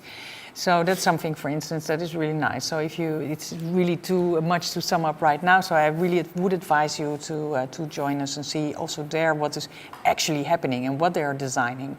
There's also a question about the collaboration with other academies. Marit, exchange, how does that work? Yeah, we do have opportunities for exchange in the second and in the third year. You can apply for it. You just go to another academy for 1 semester, and then we also have exchange students coming in, which also is nice, so you have new people in the class. We do have some schools that we collaborate with. If you want to go to another academy, you can also ask, but we can't guarantee that it's actually going to happen. We have a lot of opportunities for that. Having said that, it's actually also exciting to mention that we do also collaborate within the curriculum with other academies. For example, for this project that we presented, Who Speaks, we did collaborate with Goldsmith and Camberwell in London. And for a future collaboration that actually is starting in February, we are going to collaborate with academies all around Europe, 5 in a time. And they are Barcelona, in Reykjavik, in Vilnius. So I really think we try to implement this collaborative thinking also even through the academy. So not only the partners, these external third-party partners, but really also the academic line. Yeah, exactly. I also read a question about how long until you know if you go to the second round. I had to think about what was meant there, but now I know, because it's about if you apply to the school, then there is a first and a second round, and I guess you would like to know when you get some news from that. Ingrid. Yeah, I can tell something about it. Well, you have you have on the website you see all the deadlines. The moment the deadline is passed, it will take you will get like within a week and a half you get word if you are going through the second round. And if you're in the second round, it will take another week before you get the result. So actually, it's quite quick. So yeah, then it's that's really quick. Yeah. And so there's a couple of rounds this year. So always 3, I think. It's 2 rounds. 2 rounds. Yeah. No. There are 2 rounds within 1 selection, and we have 3 selections. We have 3 admissions. So 1 is coming up next week, actually. So that's the first group. We have 1 admission in April, and we have 1 admission in June. So look it up for the specific dates on the website. And if you have questions, you can always ask Marit or me. Yeah. There's another question about, can you study illustration as part of the BA? Well, that's a very simple answer. No. Well, what did happen though, and that's actually very nice, because we always, of course, know we're not like binary here. Like what we do had in the past, we had really skilled illustrators, the students who were skilled illustrators and really are now doing fantastic jobs outside. But of course, we cannot give you the training for illustration. Let's say, for example, you want to go a certain direction. That's definitely not the focus of the academy, but we do have definitely the opportunity for people to sort of explore it in drawing classes, to actually sort of focus more on sort of free drawing. So I would not be so rigid to say no. No, but the question is, it is not a course that is No, illustration. there's no So yeah. that's why I said no. It doesn't mean that you can't illustrate or draw. Actually, we did, when we started, Nielsen, we started being co-heads of this department, I don't know, something like 100 years ago. Then we implemented the drawing course back into the studies because it was completely not there anymore. And we think it's important to still know how to draw, because all good ideas still happen with pen and paper. So it's also really nice to know that, to feel that. So there's two amazing drawing teachers at the moment in the first year. They also help you to develop from paper to the digital, because that's the next step that comes after it. And of course, illustration as such is then not a course, but it's not prohibited to illustrate. So that's another thing. Exactly. Yeah. And do we have a propenduizen? Marit, do we have a propenduizen? Well, we first have to explain what propenduizen What's a is. propenduizen? Yes, we do have that. It means that if you finish the first year, you will get the propedeutic certificate. Yes. It means you passed the first year successfully. So yeah, that's it, and we do have it. So the answer is yes. The answer is yes. So by now it's already 5:30. I'm not sure how we're doing in terms of chats. I see Rob chatting away. Still, if you have questions, these are the last moments to ask them. Because, at some point enough is enough, right? So so Ingrid, you work here now already quite some time together with us as our super coordinator, our senior coordinator. What is the best thing of your job? The students. The students. That's easy. Easy peasy. Yes. Yeah, the students. I think that's the best. Yeah. I mean, it's amazing how many young people we have walking around from all different backgrounds, from all different nationalities. It's the whole world together and all socially engaged. I think that's the best from working here. Hey, and Marit, you didn't have an art or design background when you came here, but more of a social background, let's put it this way. And now you're in this environment. What about it? I really, really like it. Yes, yeah, no, I studied at a university, so and I really like the art school environment.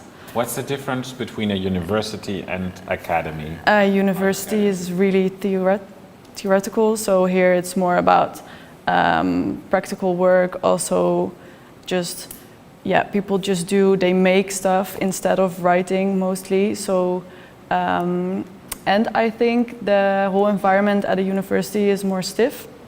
Here, people are really. Well, also the school is a bit smaller, so people really know each other. You can just walk everywhere. Also in the classrooms, you have your own classroom. Yeah, I really like. Would you start studying here too? Well, maybe. Hey man, I don't want to lose this one. No. Don't give her good ideas. Yeah. Hey, and also Niels, you are also not Dutch. I was born and raised in Amsterdam, but you also came to the Netherlands at some point. Yeah. Why did you come to the Netherlands? Other than love, maybe. I was aangespoeld. No, that's. You were washed up. Washed up here, yeah, exactly. On the shores on the of shore, design. yeah. Because you studied a master in Amsterdam. Yeah. You decided to stay here and. Yeah, well, I do like the scale of the country. I think what makes really a difference here is that if you, for example, have your own small design studio, you actually also get very easily in touch with bigger companies and assignments, and that makes a difference if you're, for example, working in the States or I don't know other bigger countries. Mm-hmm. Then I think the opportunity to sort of set up your own practice is much smaller. So and that's definitely a good thing? I think it's also both Niels and me had really great design, education and background, but we also, of course, did some things that we missed during our own studies, and everything that we missed, we just put into this education. That's exactly the case, I think, because when we were asked sort of to come with a blueprint for the nonlinear narrative, what we did is, in fact, what kind of master would be our dream master. Yeah. So nonlinear narrative is really our baby that we, this is our child, our love child. And that is the study that we both wanted to do when we grow up, but wasn't there yet and available. So, and it's really great to be able to host that, to make that possible. But also in the BA, I would say, there's lots of really great things that I would have loved to have when I was studying still. Hey, there's some questions about scholarships and financial aid. I think I'm looking at either Ingrid or Marit. Would you like to say something about it? Shall I? Yeah, there is a possibility to apply for the Holland Scholarship. Have a look. If you want to start in the first year, might be interesting. And I know there are some possibilities when you're in the fourth year and you have some financial problems. We can also help you out. But for foreign students, and especially for non-EU students, it's really difficult to get scholarships from the Dutch government. So also look in your own country, because for German, I know from my German students, they get a lot of, and Czech students as well, they get scholarships from their home country. Yeah, what we also should do is refer also here to our dear colleague Aparajita Dutta, who is the head of internationalization of the academy, and she has a lot of information also about the particular sort of ins and outs on scholarships. Yeah, you can look at the website. Yeah, there's lots of information on the website, of course. Also about the scholarships for EU students. So what everything is. So there's also a question about: can you apply for multiple courses at the same time, Marit? Well, you actually follow a lot of courses at the same time. I don't know exactly how many, I think 8 maybe? I'm not sure if this is about the application. Is it multiple departments maybe? Can you apply for multiple departments? I'm not really sure. Rob? Yeah, multiple departments. So it's about departments. Can you apply to fashion and to graphic design, and what happens? Yes, you can apply for both courses. Yeah, and then you have to see if you can get through the admission, but I think you have to be really sure beforehand what you want to do, because if you apply for both courses and you don't really know what you want to do, then it doesn't make sense. The thing, one is basically can you do it? Yes, you can do it. Would we encourage it? That's another question. We actually would not encourage it because for many reasons, because we think it's important to focus. Our program is also very sort of, very much, we're asking also a lot of time. And on the other hand, we also think we want people to already have an idea what they want to do when they start. So it would not always make the best impression, I think, if you sort of, But of course, you can also try to get into the prep year and find out in the prep year. Well, that's exactly what I wanted to sort of come to. Is we would encourage everyone to sort of start. If you're not sure yet what kind of direction you want to go, get in touch with the preparatory year. People from the preparatory year. There's an extra 5th year, which comes before the 1st year. And it's the secret of this academy is people who follow this. They normally have, exactly, they know what direction they want to go because they have all these different sort of directions in 1 year covered. Yeah, so they go through all the workshops, they go through all the different sort of disciplines, and that actually encouraged them to sort of make this decision. Yeah, and it gives a really strong foundation, right? Yeah, and it's really just nice. Like, let's say at the former universities of Bauhaus, they try to encourage that. So this whole exploration of different departments is happening with us at the departments of the preparatory year. So you can get fashion, photography, graphic design, IMD, all in 1 year. So it's really exploring what fits to you. So maybe, because sometimes you don't know yet, is it graphic design, yes or no? And that's really great, I think, from the preparatory year. You can already start tasting a little bit what it's like. And then in the second part of this preparatory year, you also get to choose and work at the department of your choice and prepare for an admission, which often, not always, but very often leads to a successful admission. So that's a really good way to, first of all, get the tasting menu of this school, but second of all, also to get studying for the BA, for instance. I think, there's a question about student housing. The academy does not provide student housing, but what happens very often is like 1 year in, 1 year out. Basically, if people sort of leave after the 4th year, then in sort of communal apartments where people like 3-4 students live together, they share a house, then in fact, new spaces become free.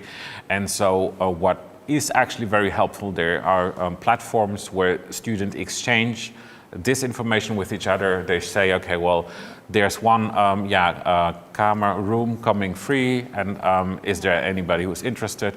So it normally sort of stays within the KABK community. Yeah. Lekker gezellig, we say. Hey, is the admission valid for 1 year or also the following? It's only 1 year, but if you want to come the next year, you have a good reason. I always go to Roosje and Niels and I ask permission. And if they say yes, you probably have another talk and it will be okay. Yeah, but most of the time you have to reapply. So that's because it's not really... it's not the regular way to go. Regular way. But it could be that you have very special reason, extremely special reason. Yeah, I mean, the thing is, you also really have to understand that there are a lot of applicants.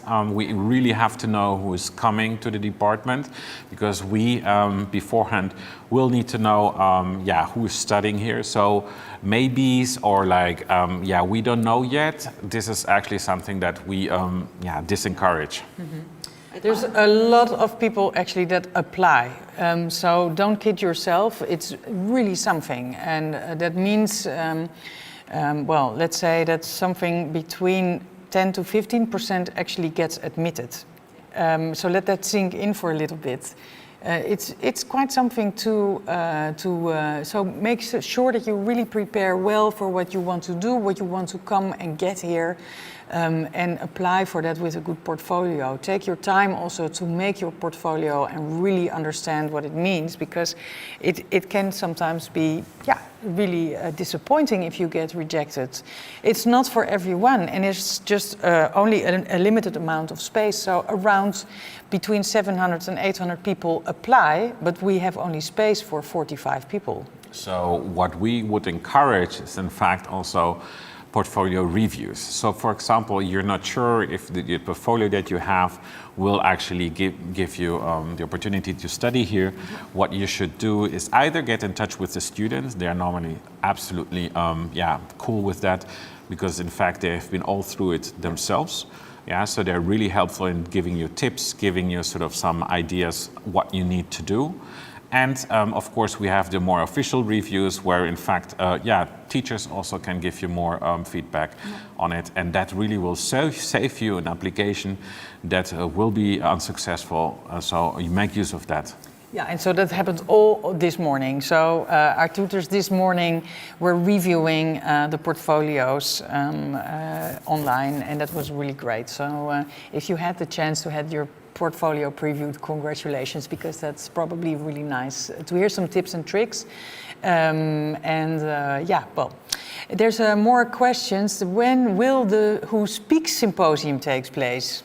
Yeah, it's a bit painful, of course. Yeah, the Who Speaks Symposium has been cancelled twice now through circumstances we had no influence on. That's unfortunate.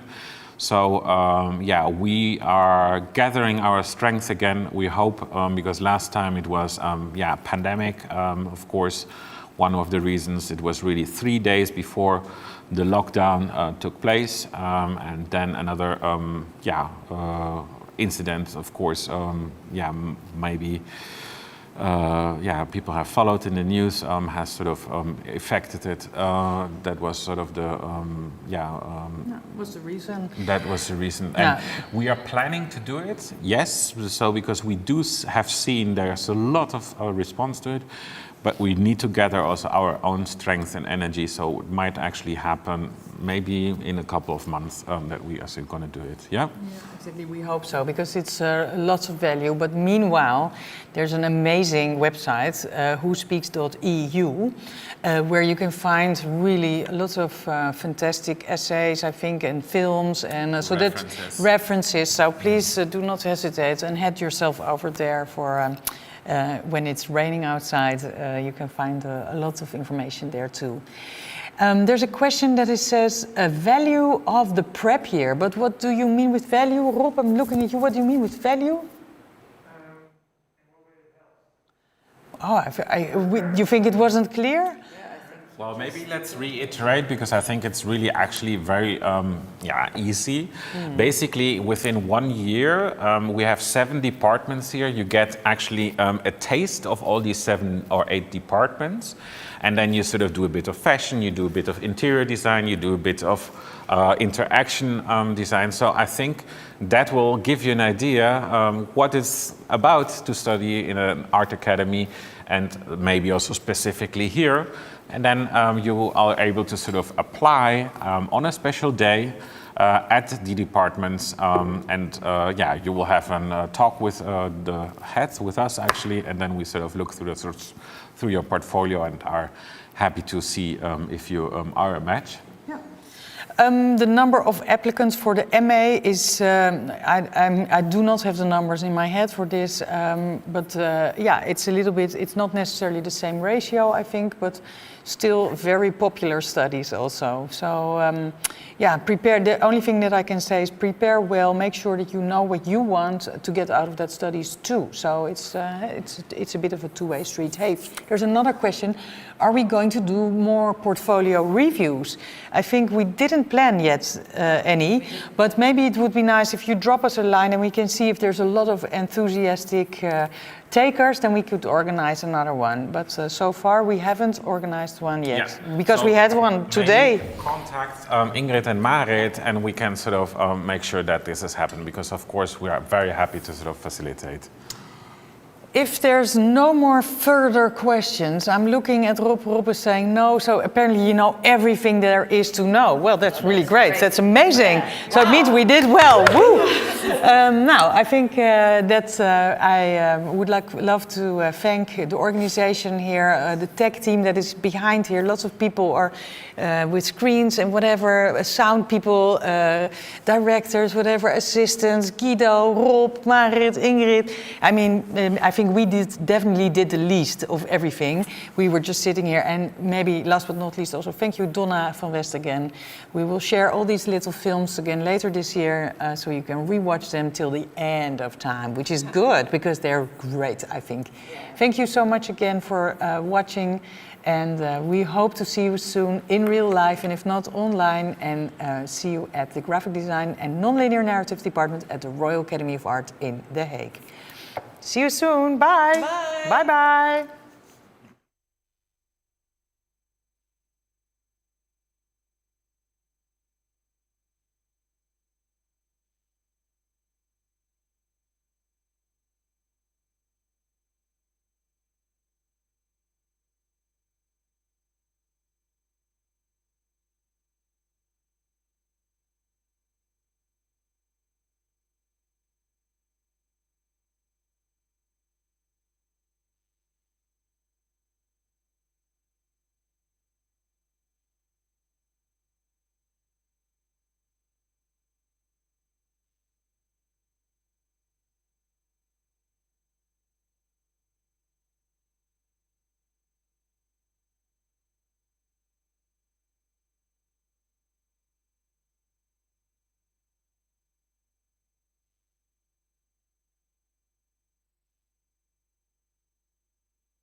Alright. Als het goed is moet je nu van... Wat zeg je? Je ziet signaal binnenkomen. Oké, Roy moet volgens mij, of jij, moet even nog op kanaal 4 van die ATM Mini van de greenscreen camera's, zeg maar. Moet die moet aanstaan natuurlijk. En op de OBS moet Blackmagic in die advanced audio...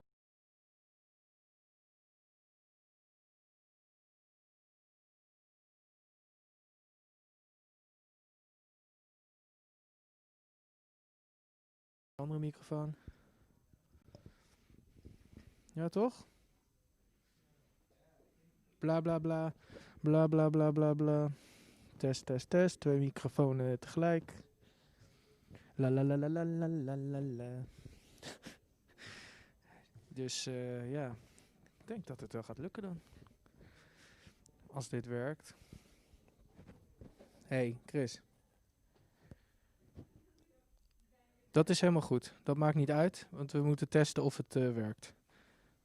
Oh. Nou, we zijn wel aan het uitsturen. Misschien kan Roy wel even kijken of hij nu wat uit kan sturen. Want onder de livestream zou dan in principe, als hij de main opengooit of zoiets, dan zou je in de livestream dit al kunnen horen. Dus dan ga ik gewoon vanaf nu even gewoon test 1, 2. Test 1, 2.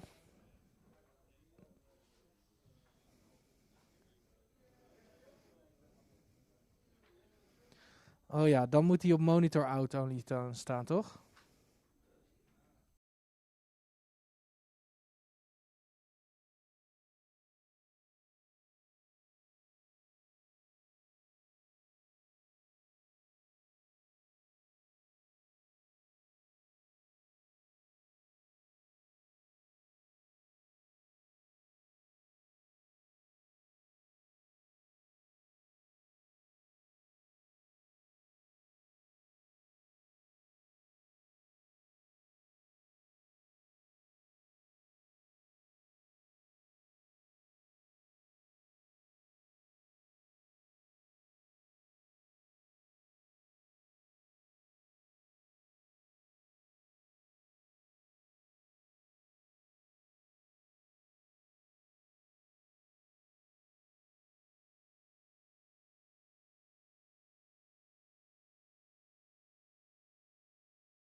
Maar dan moet je bij OBS Blackmagic Audio moet je zetten op main output en monitor.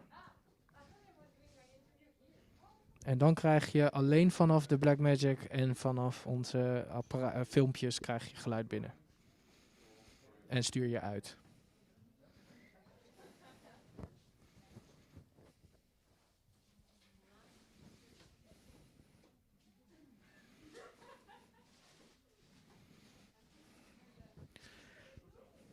Kan iemand het dan testen in de livestream die nu aan het streamen is? Of je dus dit nu goed hoort?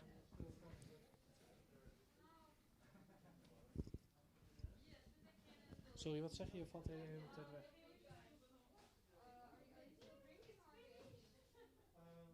Ja? Op wat?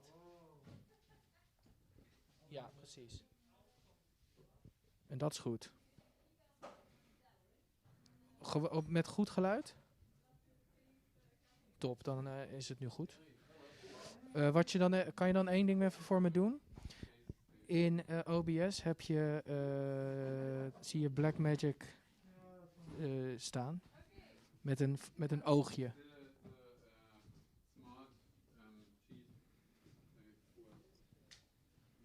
Oogje moet uit. Ja, en dan moet je even transition drukken. Nee, niet. Ja. Oké, cool. Ik ga gewoon even die batterij verwisselen. Dus de audio valt heel even weg en het beeld. En dan zet ik hem weer aan en dan hou ik jullie even aan de telefoon. Ja? Ja? Oké. Wacht even. Dat zou kunnen. Ja, ik zet hem nu gewoon harder.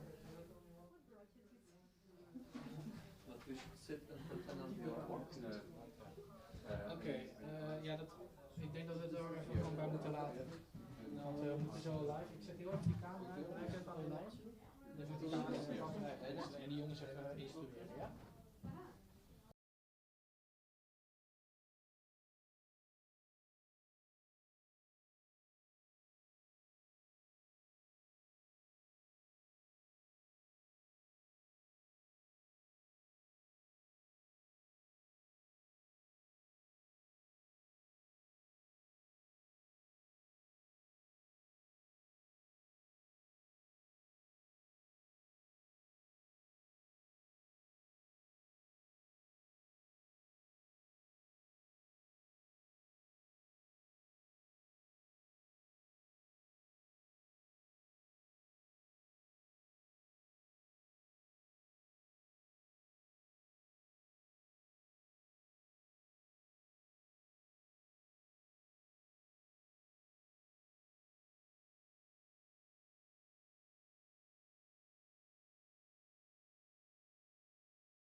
Hello, man.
it's online. Okay, we're live. Hallo, Cool. hallo, hallo, hallo. Hello. Test, test. Bra, bra, bro. Brody. Does someone have a live translation? Does someone have a Hallo. live translation? Live This translation. is same media. What?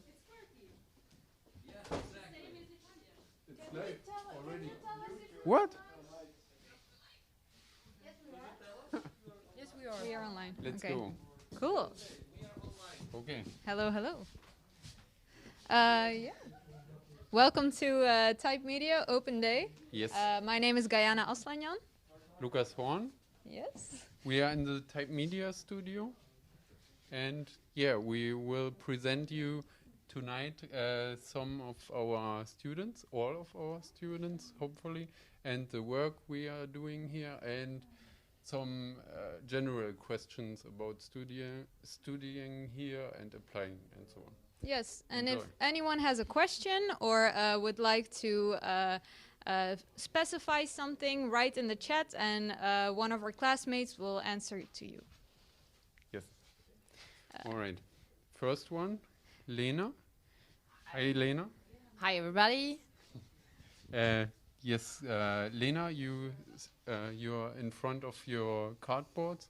You presented yesterday your work to the teachers, and we see some animation over there, some calligraphy. This looks like. This was the revival of Memphis, and yeah, those boards we prepared them to put every project and stuff we did during 4 months, the first months in Type Media. So it's mostly general studies and how to conduct a project and to show the teacher the results of those 5 months. Mm-hmm. Interesting. Yeah, we would like to ask you some personal things. We would like to know where you're from and what basically brought you here to Type Media. So I'm from France, but I'm French, but I came from Switzerland, where I lived for 6 years now, and I was working before coming here. It's been 6 years. I was working on different companies and also by myself, and I knew Type Media from the open days. I went there twice already before applying, and after this decision was clear in my head, I applied, and I really wanted to come back to the type design field and move on and have a really specific learning process and review everything of type design. And as I understood right, Type Media, specifically in the Netherlands, here in The Hague, has been on your checklist for a very long time? Yes, for a very long time. Yeah. I've been checking all their website. They did to present all the final projects for, I don't know, maybe 4 years back. I was looking at it already because some friend of mine told me, oh yeah, you should look at this one. And then the idea was growing in my head, and I took a lot of time. And it's okay for the one who listening. It's okay to not apply immediately. You can have experience before. I've worked for 6 years before applying here. It's okay. You have time to prepare. You have time to make savings, also to survive for 1 year here without working, because the amount of work that we have here in Type Media doesn't allow you to work on a restaurant or whatever. And especially with this pandemic, don't look for another job. And yeah, I took my time, but now I'm super happy to be here. And which is the most favorite project you did in the course already? I really love the stone carving. I don't have my stone here, but Right, so what this is what? This is an impression of the stone. So I put this very thin paper on the stone and just mark with a pen the curve that I've drawn into the stone. And what I really loved about Typing Media is that the teaching you will receive will be very different. We will have a lot of different experience, drawings, calligraphy, stone carving, drawings on computers with Bezier curve and stuff. doing robot coding, and but the one I preferred, I think it was the revival of Memphis. Had a really great time to do it, and we also developed the theoretic workshop, and that's the things that Type Media offer to students. It's to learn 1 or 2 different scripts, and this was a very nice experience with Ilya Ruderman, and yeah, I had a great time doing this Memphis. And I want to point out this one. This looks really special. This one was one of the first assignment we were asked to do with our initial layout with the typesetting workshop that is here in the KABK, and we used 1 letter. The big P was 1 letter in wood that was already made, and the other one, this one, it was how do you call it already? Laser cutting on wood. And some of my classmates, student Ivo and Katarina, print the letters to test it on mine, and the result was cool. Looks really, really cool. Yeah, very interesting. One question maybe. There's something moving. What is it about? This is about the code on robots that we do. We are learning Python with our teacher. So this is not animation. This is coded. Yes, the blackout stuff, it's all animation coded with Python, but this one is responsive lettering. It's a plugin, extension on RoboFont, and I use it to make animation with type moving. So really technical. So you have really think about how you do things, or was it experimental? For the blackout, I had quite an idea, but sometimes with the code, you're surprised and you just change your mind, and you're like, happy accidents happens and it's cool. But the other one, yeah, the Hangul, I really wanted the process. I have the drawings here. This was the first drawing, and then it came something like that on computer. So that's also something that is really great about Type in Media, is that we really work on drawings a lot. And we get trained we trained our hands to do it. Also with some assignment like the type cooker over there, it's really something to train your hands and draw. Yeah. And it's really nice. For the people that are looking and maybe are trying to apply for Type Media, something like Python might be very new to them. And they might be interested to know from you how difficult it is for someone that has maybe never even worked with code before to do this. Yeah, I never did anything with Python before, never.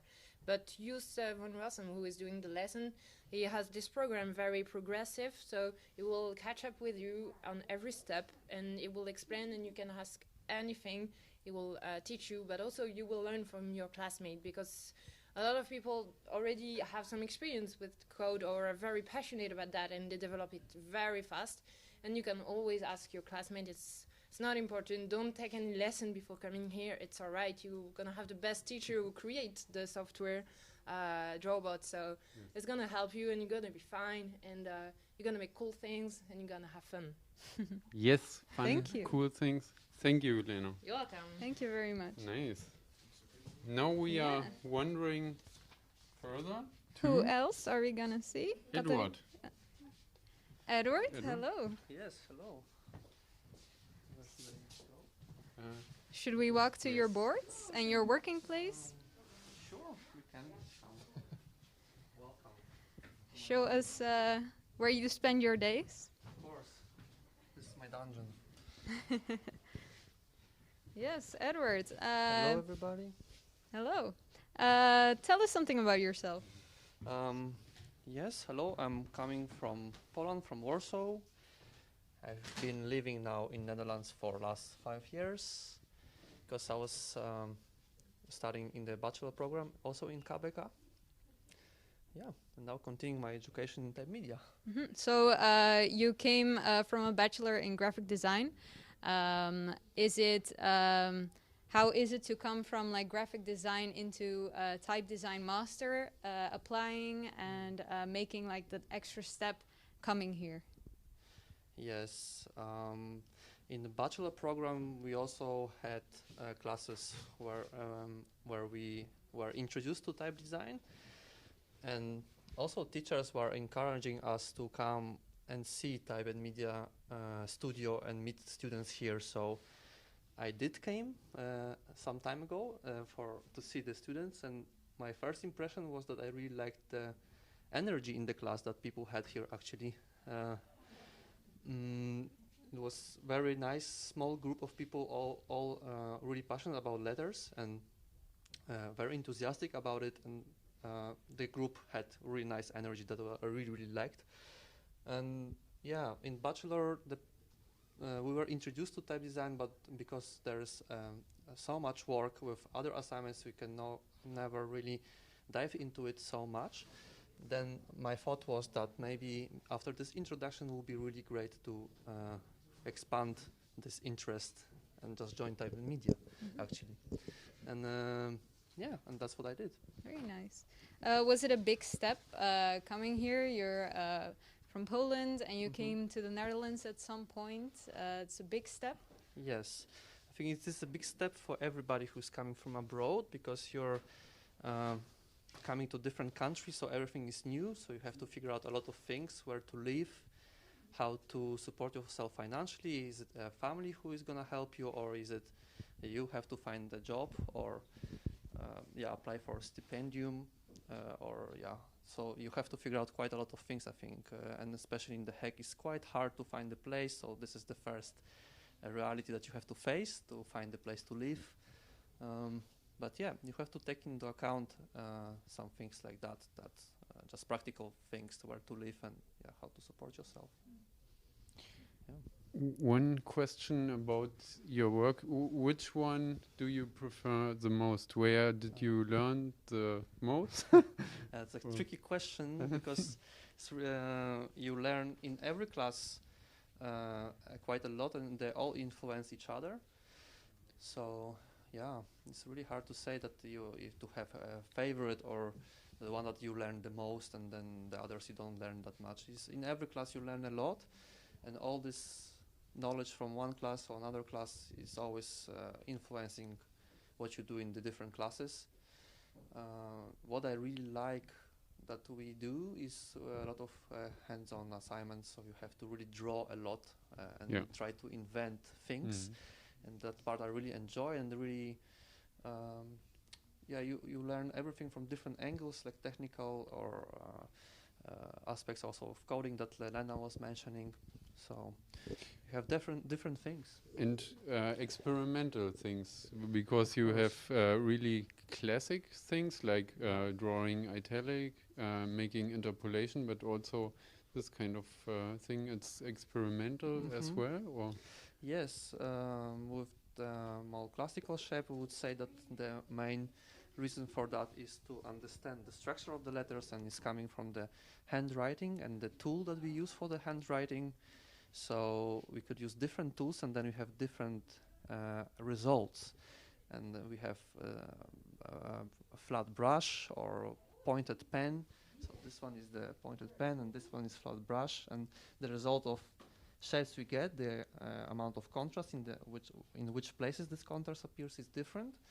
So because of this, to understand this construction, we have quite a lot of calligraphy practice in the beginning, and then also in this phase it's a lot of experimentation, I would say, because you have to really play with proportions of the letters and shapes itself when you draw it later, when you later draw them on the paper.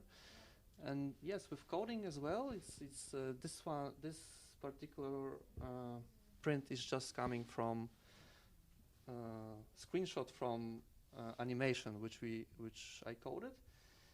So yeah, you can experiment on different layers, but yeah, I understand that this might look a bit more classical, because this experimentation phase turned out to be the result is just like that, but there was also quite a lot of experiments. You mentioned briefly before that finding a place in The Hague might be a little bit difficult for people coming from abroad. Is there like some kind of system also within Type Media to get like a place?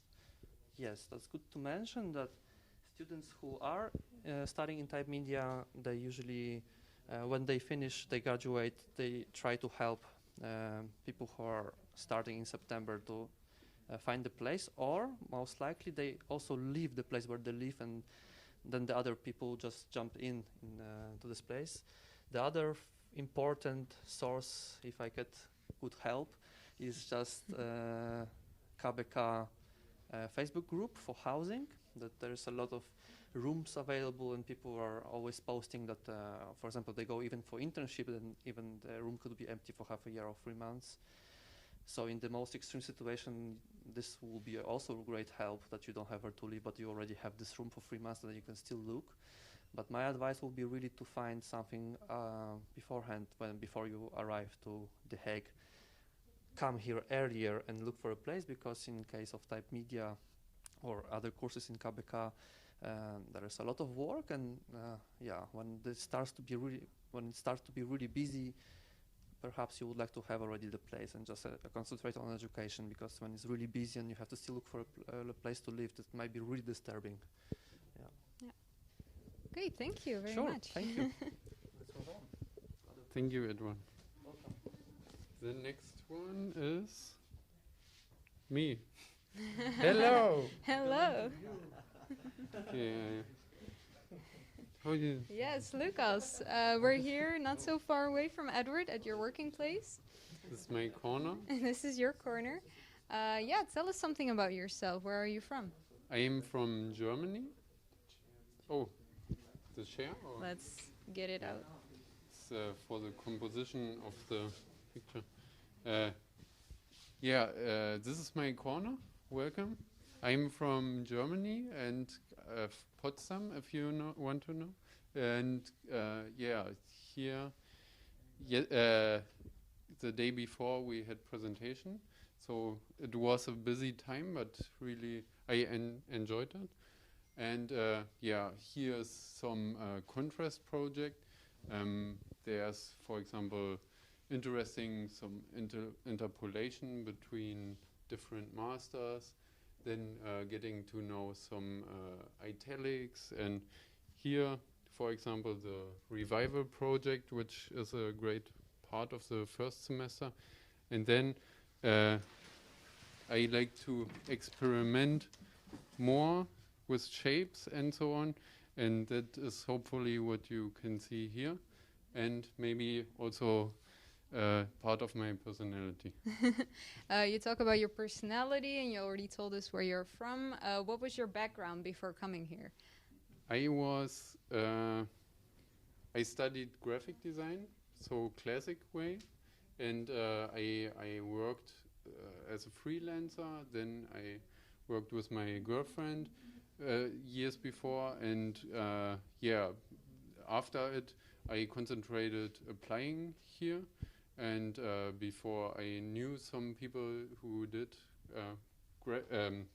type design, so I was happy to join this course and get further into some things like programming and so on. Mm-hmm. We see a lot. We presented this, of course, yesterday during our presentations for the first semester, and we've all, of course, created a lot of diverse work and a lot of different things with different materials and different tools. But now we're slowly getting into the second semester, and maybe you can tell our viewers what we can expect from the second semester, and maybe what you are willing to explore. This is interesting because in the first semester you explore certain things about how to interact with shapes. For example, I have a regular and I have a high contrast typeface, and what happens in between, and how do you deal with weight, and also making research on old material. So it's really investigating how you create letters, and also like doing a lot of nice workshops, Cyrillic, calligraphy, stone carving. It's really hands-on. And I think the second semester is more about making your own concept and thinking your own way through it. And I'm looking forward to it. But my project is top secret, so I can No, We're looking I don't know already. We're looking forward to seeing what it Yes. will become. Yeah, thank you. Bye. No, go. We go to 5-minute break. 5-minute break. Maybe it's interesting to for the camera to show around a little bit the studio. Yes. If we can go here. So this is the back of the studio. We have 4 places here, 4 desks that students can work on. Everyone has its own desk, his own screen, and of course we can arrange it the way we want to. And then here, this is kind of the middle area. We have 2 big tables here. In normal situations, we would, of course, all be around this table and have classes and explore and do some things. Right now, we have some of our carvings here, our stone carvings, and also some chocolate letter molds, which is kind of an extra assignment where we basically make molds out of clay in order to cast them later, and yeah, basically make chocolate letters out of it, which is pretty nice. Here on the camera you can see some stones. Yeah, it's interesting because you have different kinds of stones you can work with. For example, there you see the marble, I think. No, Or this is it something else? this is a stone that is frequently seen both in England and in Belgium. And this stone has also a lot of fossils in it. This is marble. Ah, this is marble. This is marble.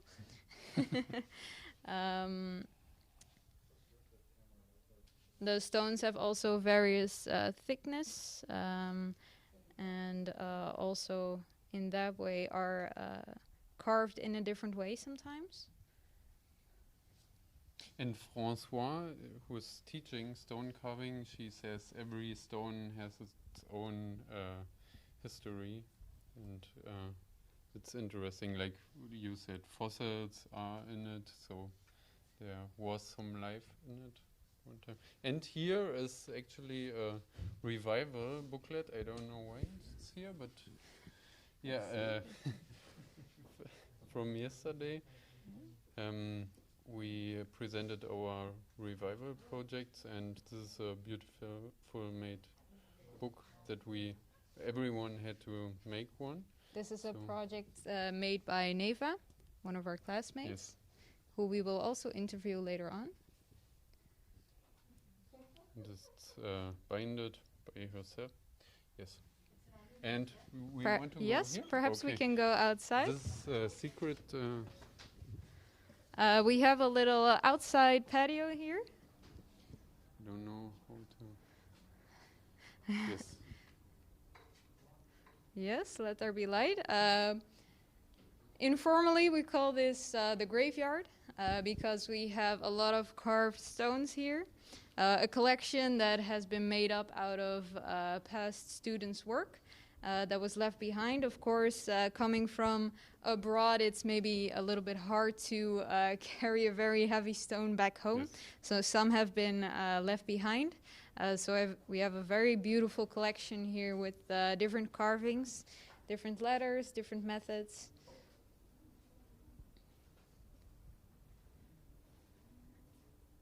And it's really full of that stones and. Yes. Yeah. The different methods are maybe also nice to mention.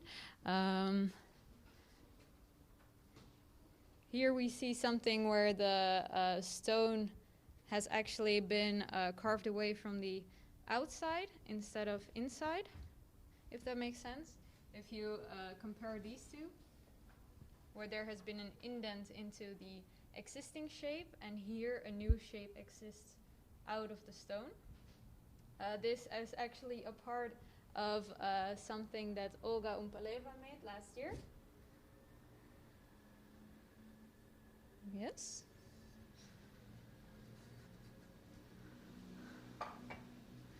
And then we can go maybe Yes. here. All right.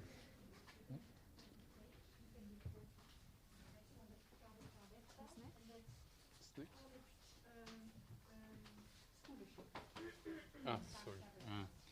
It's Steph. Okay. Steph? No, but yeah. So not by media, not by KABK. That should be enough. All right. Now we are going to Steph. Yes. From Belgium. This is the front part of the studio. This is where the entrance is and also where most of the students are placed. Here in the back, we have Steph Pauwels. Welcome. I'll give you my microphone. Yeah, welcome everybody. Thank you, Guyana, for the microphone. Yes. Should I take the mask off? Or? No, keep it on. All right. Yeah, thank you, Steph. Tell us something about yourself. Where are you from? Yeah, I'm from Belgium. I studied in Ghent at the St. Lucas Academy, and I applied for Type Media, and now I'm in The Hague, enjoying my time. So, yeah. Yeah, thank you. Of course, you're our youngest student. That's true. That's true. Yeah. You're precious to us, and you came here to the Netherlands straight out of your bachelor. Yes, my master, and your master course. Yes. And you basically have never also worked before. Yes, Tell us about how that is and how if it's perhaps more difficult to come into Type Media and how that experience was for you. I think it's actually for me it's very good because I'm learning a lot of things now. As you can see on the work I did, it's sometimes difficult because I'm questioning myself a lot, but it's the learning curve is very steep, I think, and that's good. And I have a lot of passion about type, and that's the most important thing, I guess. If you are passionate, then you learn a lot, and you don't really need any kind of experience before, actually. It might help you, but it's not necessary. I guess the motivation and love for type Yes. is more important than the work that maybe Yeah, you've done that's before. very important, yeah. Yes. Let's look at your board. What is Yeah, maybe sure. your favorite piece that you did? Your It's favorite project? right in the back, actually. But you can also look at it here. Yes, on the screen. My favorite project is actually, surprisingly, the Drawbot project, because I never had coded before, but because it was so learnful and because I was able to challenge myself a lot and experience new things, maybe I can make it moving with these sliders. I like how it's in a way very unpredictable because it has almost unlimited opportunities. It is based on a pixel script, actually. And you can draw letters that are very pointy, you can make them more soft. You can also rotate the pixels to get different shapes. So I like how this turned out because I had a lack of experience in this and because it's so unpredictable, I think that's the most important. Yes. You mentioned it was made in Drawbot. Maybe Yes. it's interesting for the viewers to know sure. more about the program, maybe who made it and where they can find it. Yeah, Drawbot can be installed as an extension for RoboFont, but can also be worked on its own. One of our teachers worked on this. It's his baby, I would call. And you can actually, make code more visible, and you can immediately show what you're coding and make visible things. It's the InDesign for coders, I would say. It's a direct translation, basically, of sure. what you write. And you can make type moving. That's also very nice. Yes. You come from Belgium, which is, of course, not so far from here. Yes. But, of course, Netherlands is a little bit different. And The Hague is, of course, a big step for you to come here. Maybe you have a favorite place in The Hague that you would like to share? Yeah, I would say the beach is beautiful. Yes. I didn't have much time to go there, but it's not really, it's in Scheveningen, it's not The Hague itself, but I would recommend the beach. It's a great place. Yeah, wonderful. Also, all the nature, you have many woods in The Hague, and if you have some time to relax, it's very nice to go there. Yeah. Thank you. Thank you. Okay, thank you for asking the Do questions. you have And something specific also? no, I don't think so. I think, yeah. Maybe you can tell us something about the type cookers that we see. We haven't Yeah. really mentioned them before. The type cookers, I really love them because it's a website made by Eric, and it gives you many things you have to implement in your typefaces or sketches, and it pushes you into directions you never have been to, most of the times. And you can try out many things. As you see, these are all type cooker sketches. So there are really no limits, and that's what I like about sketching. Yeah, you can. It's unlimited things you can do with it. So. What is your favorite one? The favorite one. That's difficult. Or the most. I like this one, but yeah. Also, I like the reverse sketching technique because it was the first time I did it, and yeah, you draw shapes on a very different level, and you look at it very differently, because you're drawing the black around the type and not the type itself. So I think this was a very interesting one, the bungalow sketch. Yes. Yeah. And sorry. And what about these ones? It looks like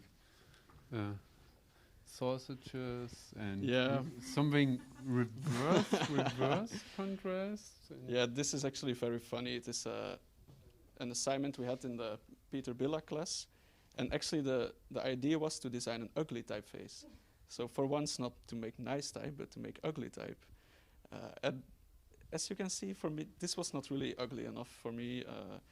That's why I chose to work with an extension called Wurstschreiber that you can download in Robofont.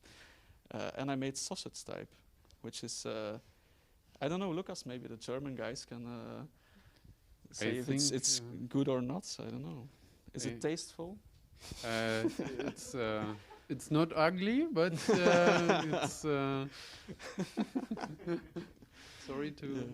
For some reason, I had a lot to do with food. I made tacos, but also nachos. Yeah.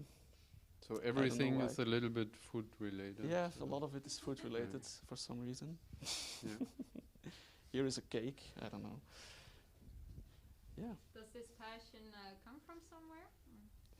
Yeah, I had class of Frederik Berlaan, the maker of Robofont in Ghent, and he introduced me into type. And of course, I was doing graphic design, so I was working with type all day. And I think this grew into passion for type design.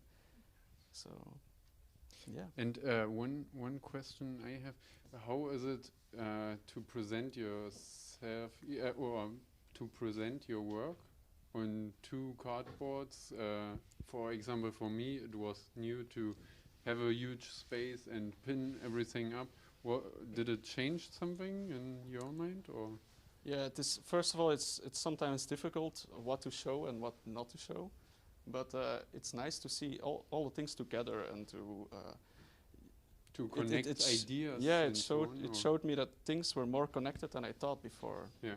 The connections are very close to each other, and yeah, it's nice to see everything together at the end of a semester. And now I can look and choose what I found really interesting and what I want to do in the second semester with my final project. Do you have an idea already? Or? I have really vague ideas, but it's not that defined that I can already show them, I think. Yeah, but that's the next step. That's the next step to work on a own project. Really looking forward, because when I see things like that, it's really joyful. This is one idea of the extrapolation I like very much. Yeah. Nice. Thank you, Steph. Yeah. Thank you very much to ask me these questions, Lucas. Can I have 2 microphones?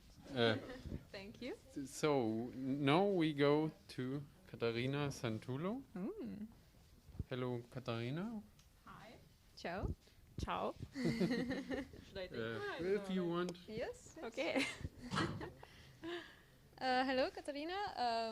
Yes, tell us something about yourself. Where are you from? Okay, I'm Katarina from Italy. I actually came from a different path, in the sense that I'm not coming from the graphic design path or visual communication. I was into fashion and knitwear, and well, now I'm here doing letters. Yeah, this is very interesting. How you actually came from a place that is maybe not directly connected to type. How did you experience this transition? Well, it was pretty difficult because type design world is kind of a hidden world, and also finding like information how to do proper typeface is super difficult. You can find a lot of books, but then they are not going to explain you what you have to do to make a nice typeface. So I think I was maybe lucky to know people from Type and Media before applying, and other type designers that could help me in developing the skills. But I'm almost self-taught, so. Yeah, this is very interesting. What kind of steps did you do to prepare to come here in order to basically make your portfolio the way that it was, in the way that you got accepted? On one hand, I was working with a friend of mine, and he was making he already did a typeface, and he wanted to ask me how like to correct some stuff and to develop like new glyphs. So that was a way, because I could see how it was structured, and I could be like more handy with the, in my case, glyphs or any kind of font editor. On the other side, I made some projects with a former student of Type and Media, Michelangelo Nigra, that he is from my same city. Ciao, Mike.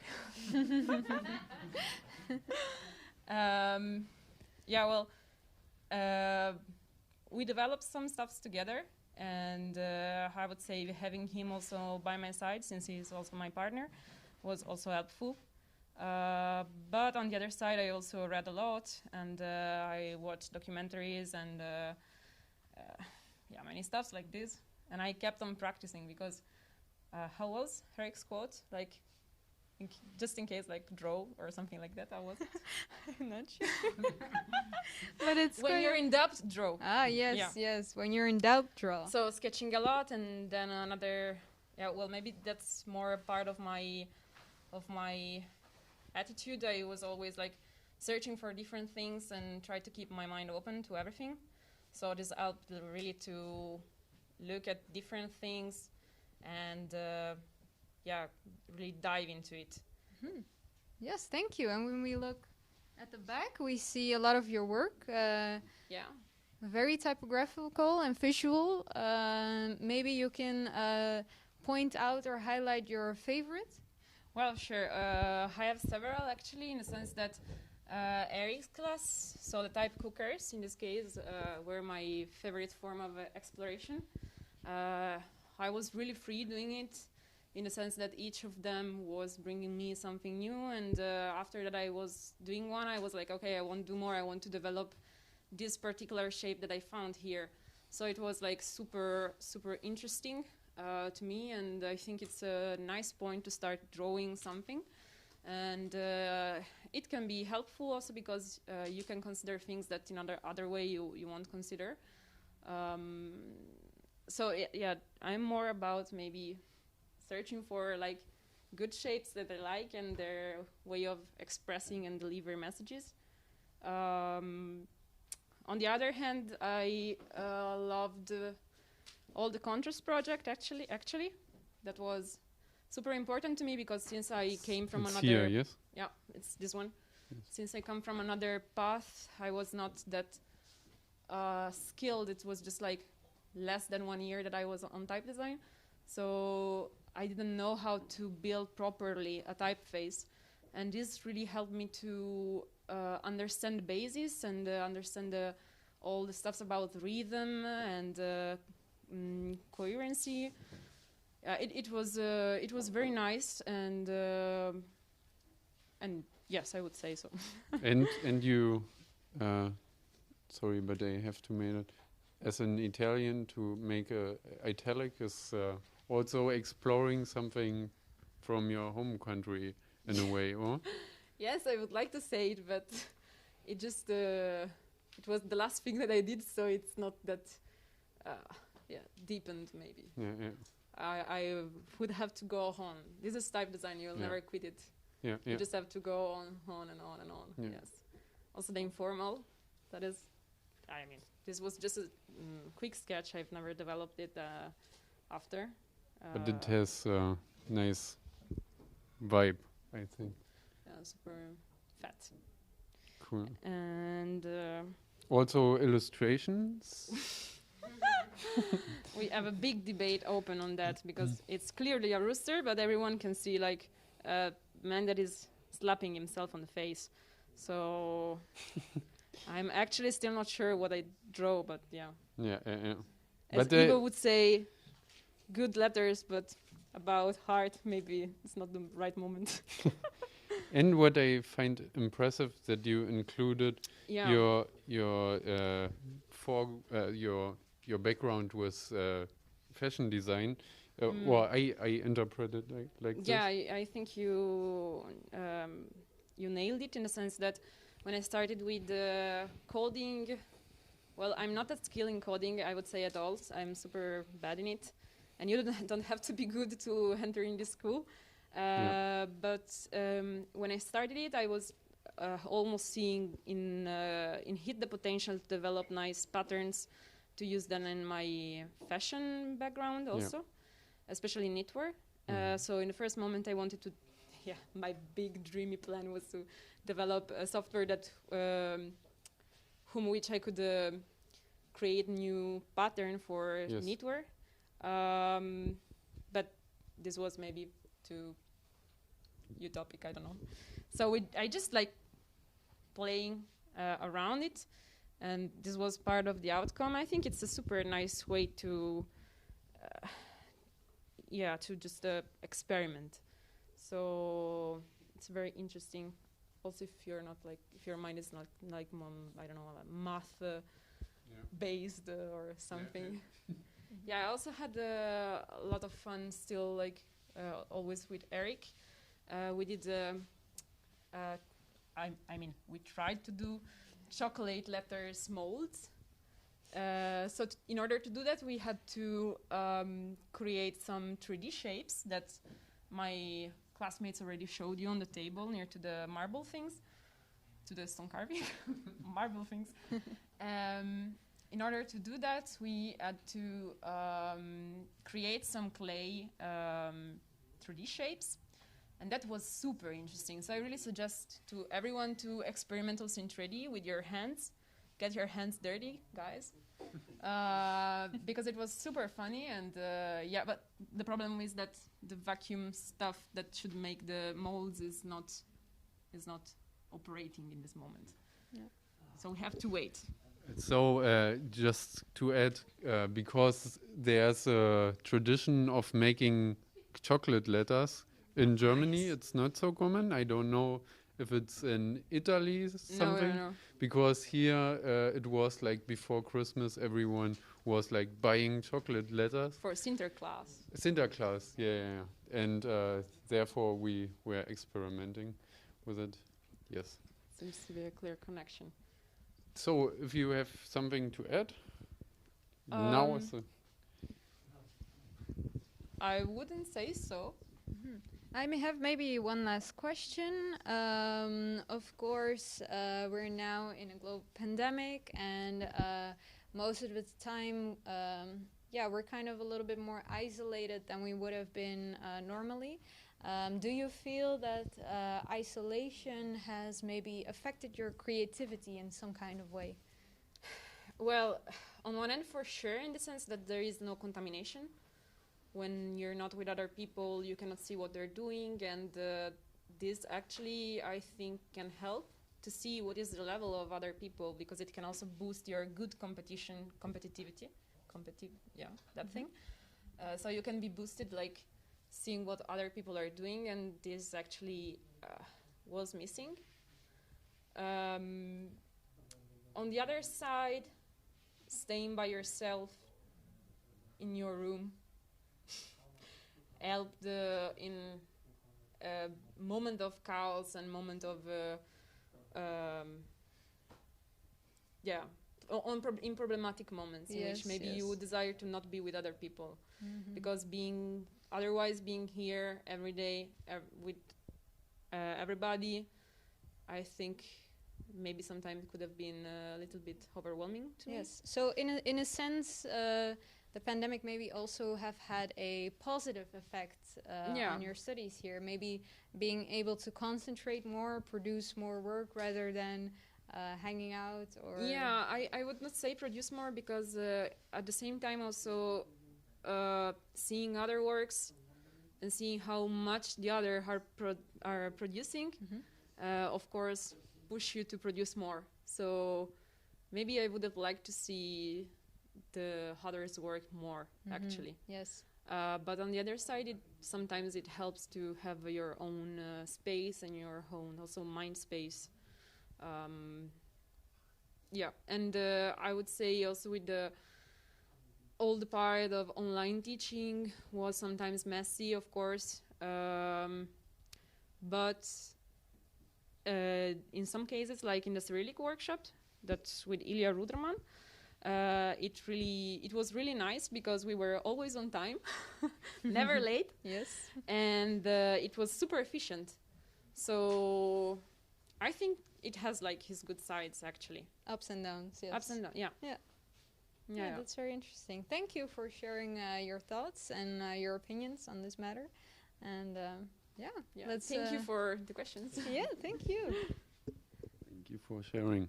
And now we go to the opposite, to Guyana. It's me. Herself. Yes, this is my little workspace. I would remove the stools to Yes. see that I can work. Yes. Yes. We are standing in front of your beautiful wall. Yeah, these are my two boards that I presented yesterday. It has basically a collection of curated pieces of all the work that we did the last 6 months, basically.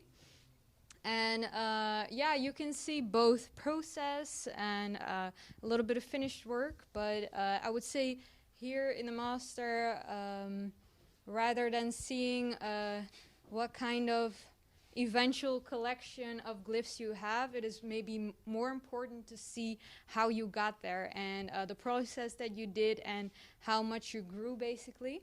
So I think the amount of work that you do is maybe more important. Edward is showing here a book by Karen Cheng that we have been quoting and maybe a little bit laughing about the past few weeks. There's a lot of inside jokes going on around here. But yeah. You have, I think, a really jolly and expressive approach of designing typefaces. For example, when I look at these shapes, here it's like a italic, but it has also something on it that is unusual, or there's some other concept behind it. Is it part of this typeface you are designing? Yeah, so this is my contrast project, which basically consists of making a text typeface. But in this text typeface, we also explore things like interpolation between regular and high contrast and seeing how that develops, and also making different styles. So the italic that you saw here is, of course, an italic with a little bit of ornaments. I guess I really like putting, I would say, my character inside of it, and I think that's also really important for type designers to really make it your own. Don't be afraid to maybe think outside of the box. This is my informal, so the objective of the project was basically to see what kind of different approach you could give to your regular. And in my case, it was basically seeing what if my regular would be placed in water and have a ripple effect, basically. One question, because I think you have here a really interesting range of Latin type.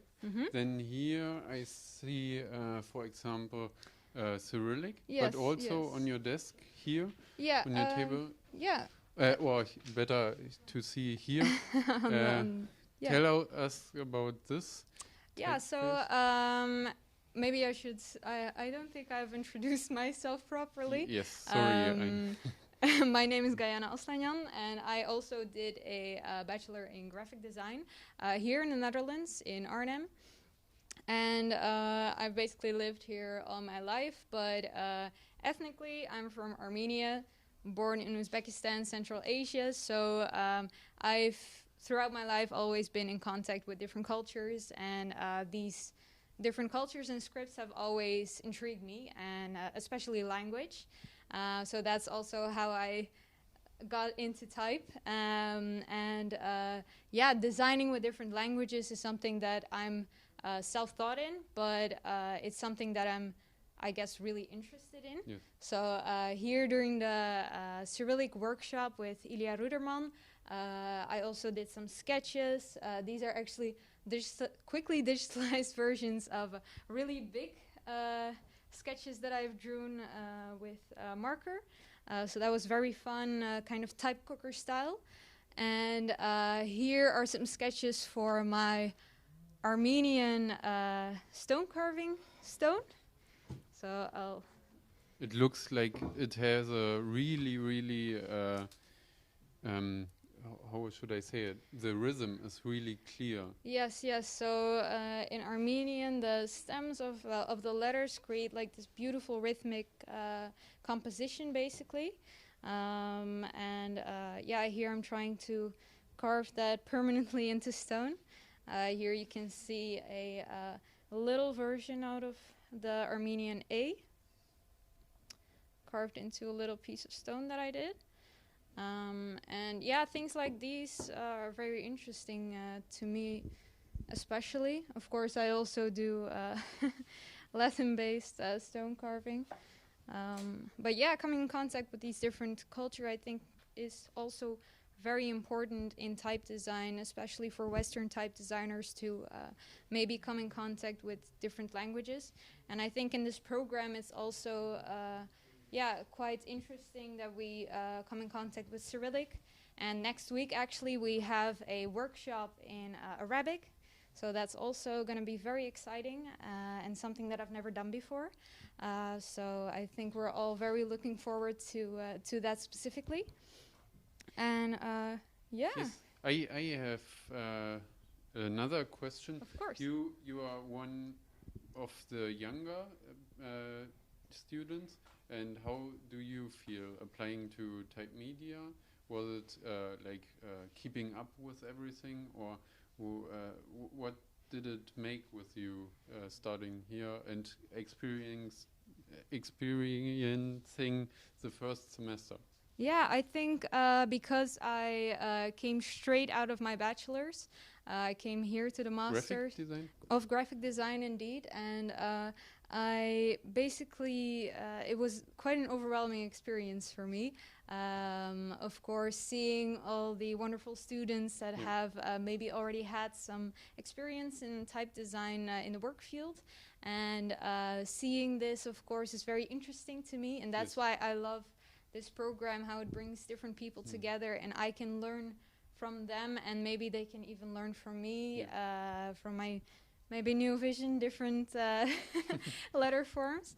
But yeah, this diversity is very, very interesting to me, and having or being able to already at such a young age to come here and learn all these things is of course a privilege, and having this as a base for me to work further on for the rest of my life is very interesting.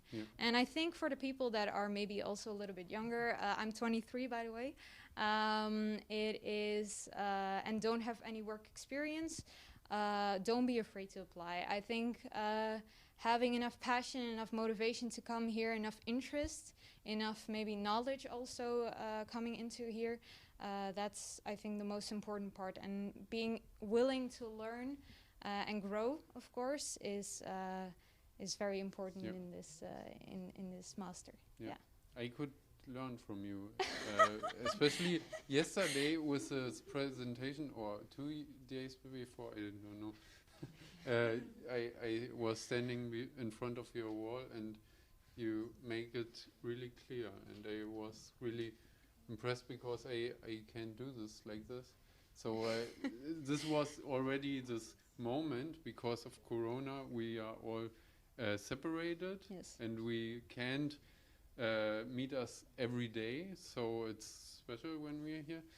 So this were the moments where I, for example, realized how we can learn from each other as students, to give feedback, and especially when I was in front of your wall, you had a really clear vision, and I find it really cool to learn from each other. Thank you, Lucas. Yes. If you have something to add or to showcase from you? Yeah, I think maybe a little touch on the revival project. I think it might be interesting for the people that are applying and maybe also will be accepted, hopefully. We're going to do a revival project where we basically take a book that has been printed in metal type, and a book that is basically something that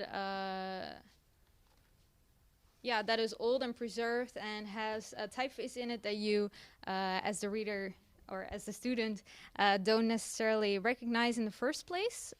So in my case, my A had a very specific ornamental serifs, and I was very intrigued by this. And the challenge, of course, is to find out what this typeface exactly is, what the origin of it is, where it came from, who made it, and we write a thesis about it. And this is my thesis. You basically write about how you found out about the typeface, and then later on also digitize this, and you show the process and how you came to it. Let's see. This is a cool book. The comparison also of your digitization versus the original source. And this has, of course, been a very interesting project. So the people that are watching, it might be interesting to, if you can, of course, in these times, maybe already look for books that might interest you. But don't be afraid to buy a book that may be a little bit too special, because, of course, you might be ripping out pages to scan them, and it is very very hands-on, I would say. So, yes.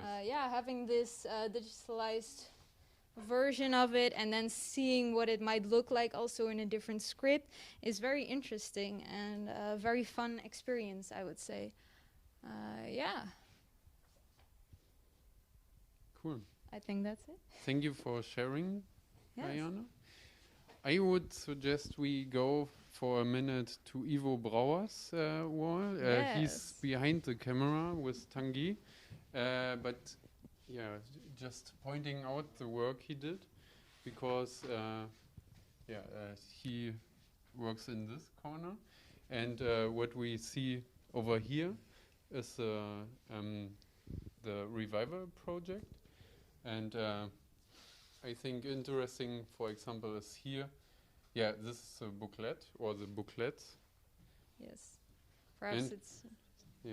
Here, for example, you see glyph collector, how to get a good outline from one letter from the book. Then stone carving, a nice presentation of his stone carvings. And I like especially, for example, this type cooker experiment. Oh, Ivo. Ivo has joined us. Better.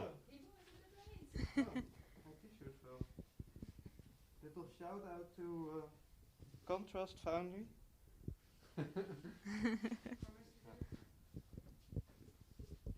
Yes, Ivo, thank you for joining us, our technical guy today, and operating the camera for us. Tell us Now it's magically it's floating magically in the air. floating. Now we have Tanguy working for us too. Tell us something about yourself, Ivo. Okay, I'm Ivo. I'm from the Netherlands. So I'm quite close to home still. Now living in Scheveningen near the beach. It's nice. I'm a graphic designer. I've been working with letters for quite a while now. And I'm also part of a collective called High on Type. Together we give workshops in calligraphy and we do some expressive letter making. And I wanted to learn more about more serious type design, text faces, that sort of things. Because I was not so experienced on that field. So this is why I came to type media.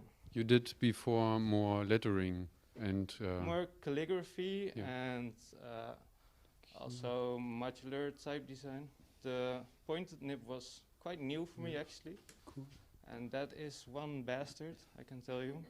But more experience with the brush.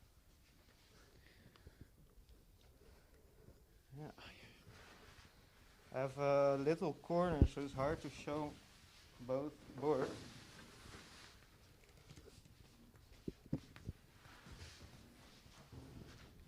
So do you have one question? Or? Yes. If you would give yourself a tip, so you would go back in time, what tip would you give yourself when in the beginning of Type Media? How far am I traveling back? To the first semester beginning. Okay. Yes. Breathe a lot. And breathe or read? Also. But mostly breathe and draw. So you can discover a lot of things. Be super curious. Try to learn something in everything. And try a lot of things you're not used to. And then you will discover things. And it's not always easy, but you have to really put your effort into discovering.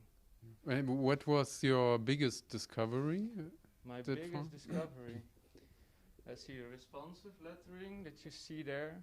You Those mean are actually moving images, but I present them static, so it's a bit boring. But that was quite new for me, and for me, I think it's super interesting to have this technology that can basically let your letters appear to the margins of your screen, so it is responsive, like responsive web design if you're a graphic designer. And I really like to explore this, but also the type hookers. I don't draw so much, but that's been very interesting. There's just a couple of my drawings. Stone carving was a new discovery, where you learn that everything you do there is, you cannot take it back, so do not make mistakes. With calligraphy it's maybe the same, but you always have a new sheet. And with stone carving, a new stone is quite a lot of effort. So that is interesting to have no return button. And do you think sometimes like back, and it doesn't went like this? No, you accept and embrace failure. Yeah. And it's good. Yeah. And then the drawbot, it was not completely new for me, but I was not super experienced with it. I did some experiments with expansion-based contrast. So what I learned with the pointed nib, I translated that to how that would work in drawbot. And this is quite interesting. I don't know if it actually works on the screen because the stereoscopic effect of these black and white lines is quite intense. But I hope it does. Yeah. Yeah, cool. It's nice to see you. It's reasonably nice. Yeah.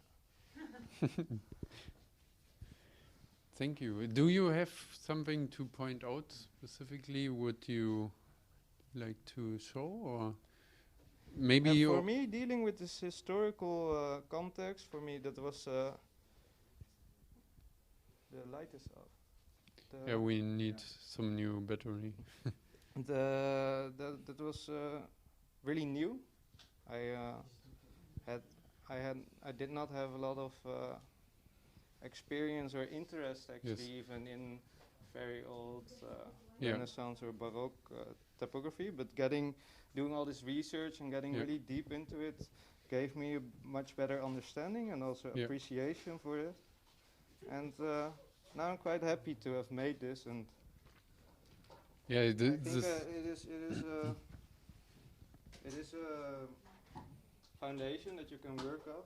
So maybe I can take inspiration sometime for a newer design out of these classical letter shapes. So it's a good way to learn.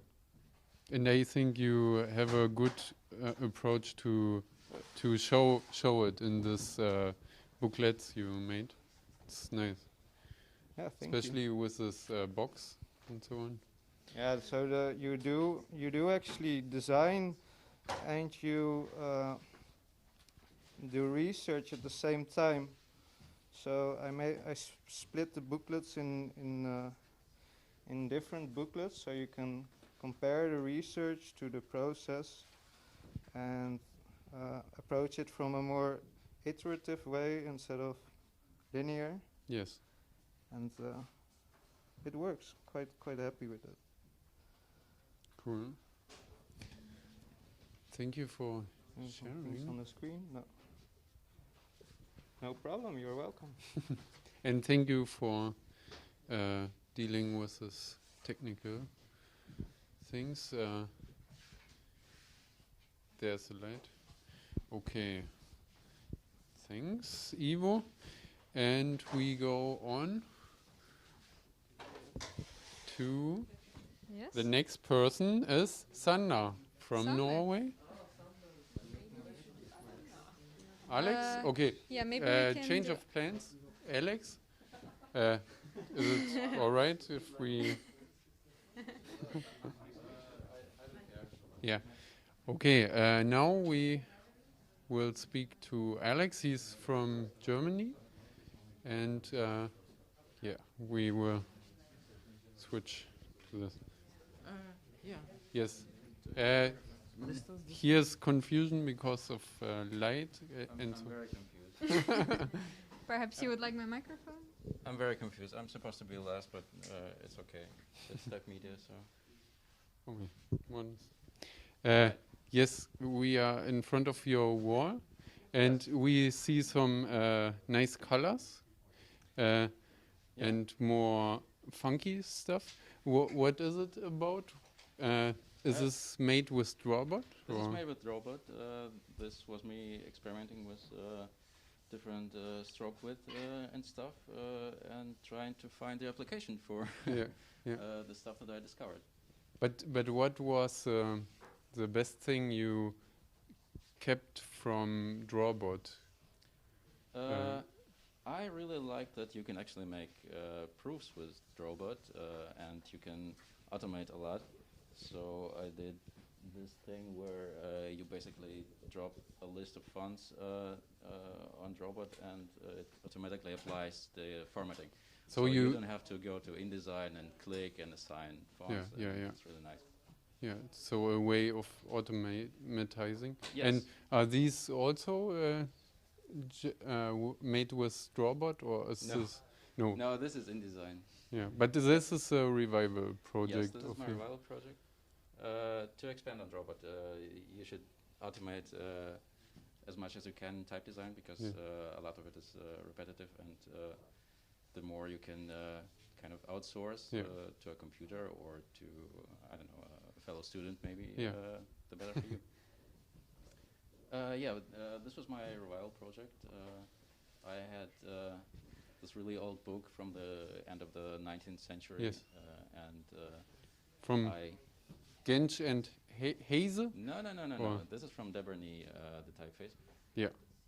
And it looked familiar, but I couldn't find out what typeface it was for quite some time.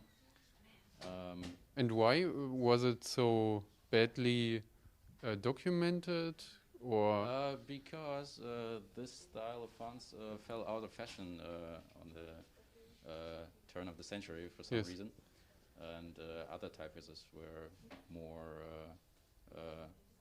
in use by then, and this one wasn't apparently digitized, so it was difficult for me to find out. Yeah. But I was pretty happy when I finally did find out what it was. Yeah, yeah.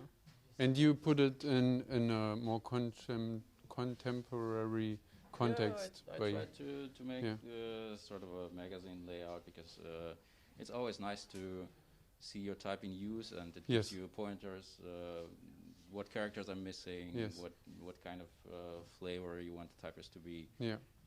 It's all pretty helpful to actually use the type you make. Yeah, yeah. And what was the most? Sorry, I stand in front of your other wall. And which was the most interesting approach you learned here? Going in another way you didn't expect it, or something else? Well, everything was pretty interesting. I think the approach to derive a lot from writing is really important, and it was new to me. That was interesting to learn. I cannot say I really mastered the skill, but we're here to learn for the rest of our life. Yes. Yeah. Cool. One thing I want to point out, because you are one of the oldest students here, and you have a child, so I imagine that it's that you ask yourself before, can I apply, or was it not the question? Well, it was a question. It was a question for a long time.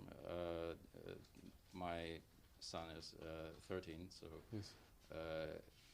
he's a lot more independent than a few years before, and I ask myself every year, can I do it now? Can I do it now? Specifically for type media that you.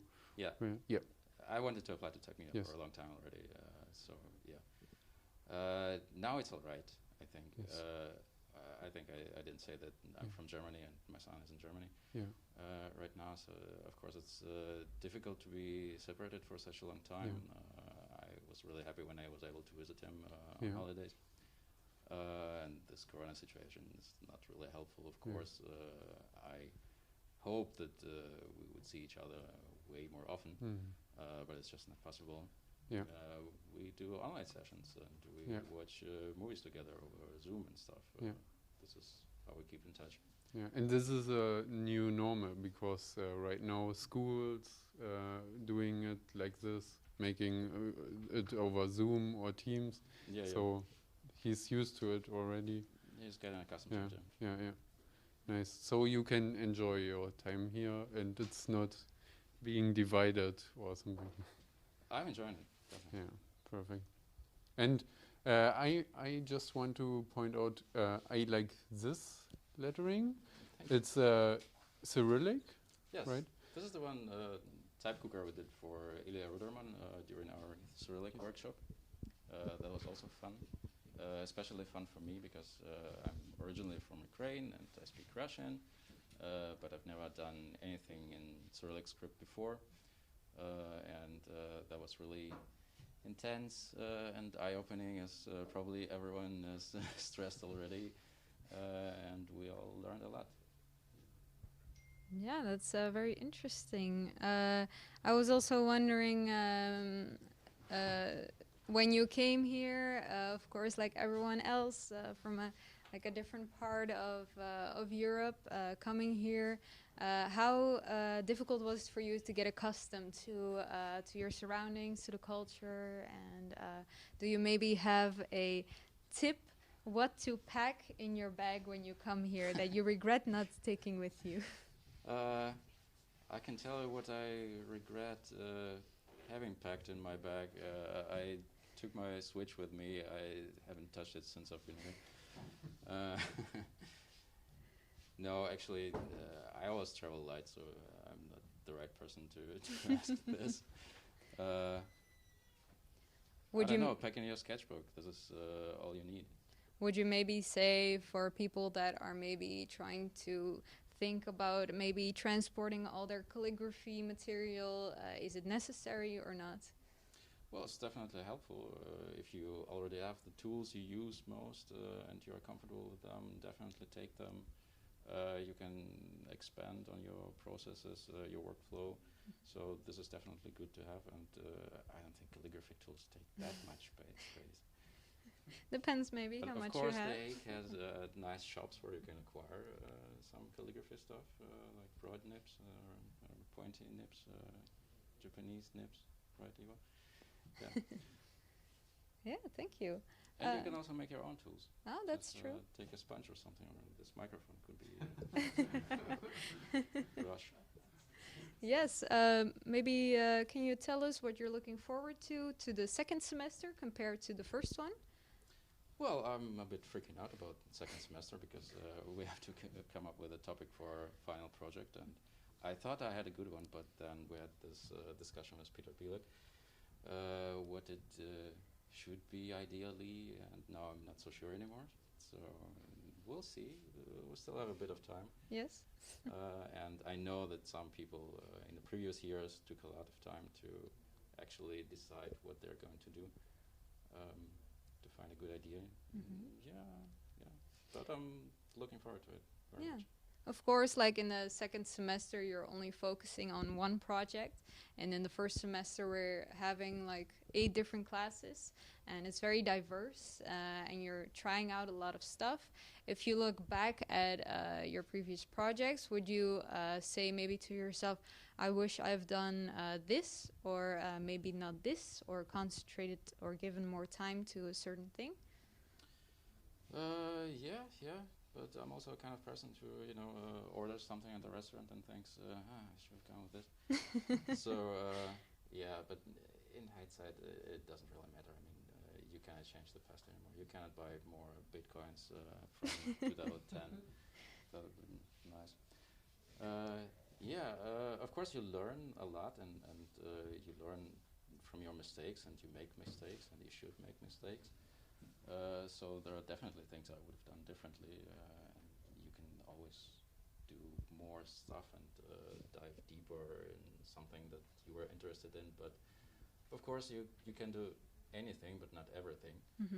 So it's also good sometimes to just say, okay, I'm really interested in this stuff, and I'm going really deep in this, and that's okay.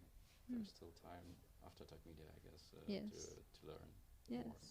Of course, we work very hard, and we dedicate our time to this year and making amazing type and exploring different things. But maybe some of our viewers might have seen there's also time maybe for relaxation, and there's been a little Easter egg, a little meme. Can you maybe tell us about this meme? Yeah, this is my good friend Clint Eastwood, and the meme started, I guess, when my co-student asked me what to do with a certain shape, and I was pretty honest and said he should just kill it. This is how it started, and everyone got their own meme. I think that's pretty nice, and I really like the dynamic in our class. We have these inside jokes, and the atmosphere in general is very nice. It's fun to work with all of the co-students, with you all. Yeah, I think maybe also for future students it's quite important, because we are maybe separated and don't see each other that often, and maybe also limited of time. It's important to make connections and just share our work as much as possible with each other, and indeed help each other out and give each other our opinions. And yeah, it's very important, and I thank you for your answering of our questions. Thank you for having me. Yes. Then I think we're going to the other side. Yes. We're migrating back to the other side of the room.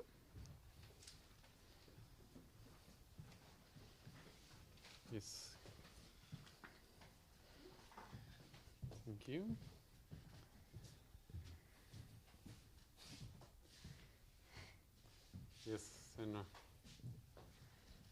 You just have to. Oh, 1 sec. Yes, and here in the corner we have our last student present here today. No, Neva is. And oh, yes, 2 students, excuse me. In the corner here we have Sander, and Sander, I'm going to give you my microphone.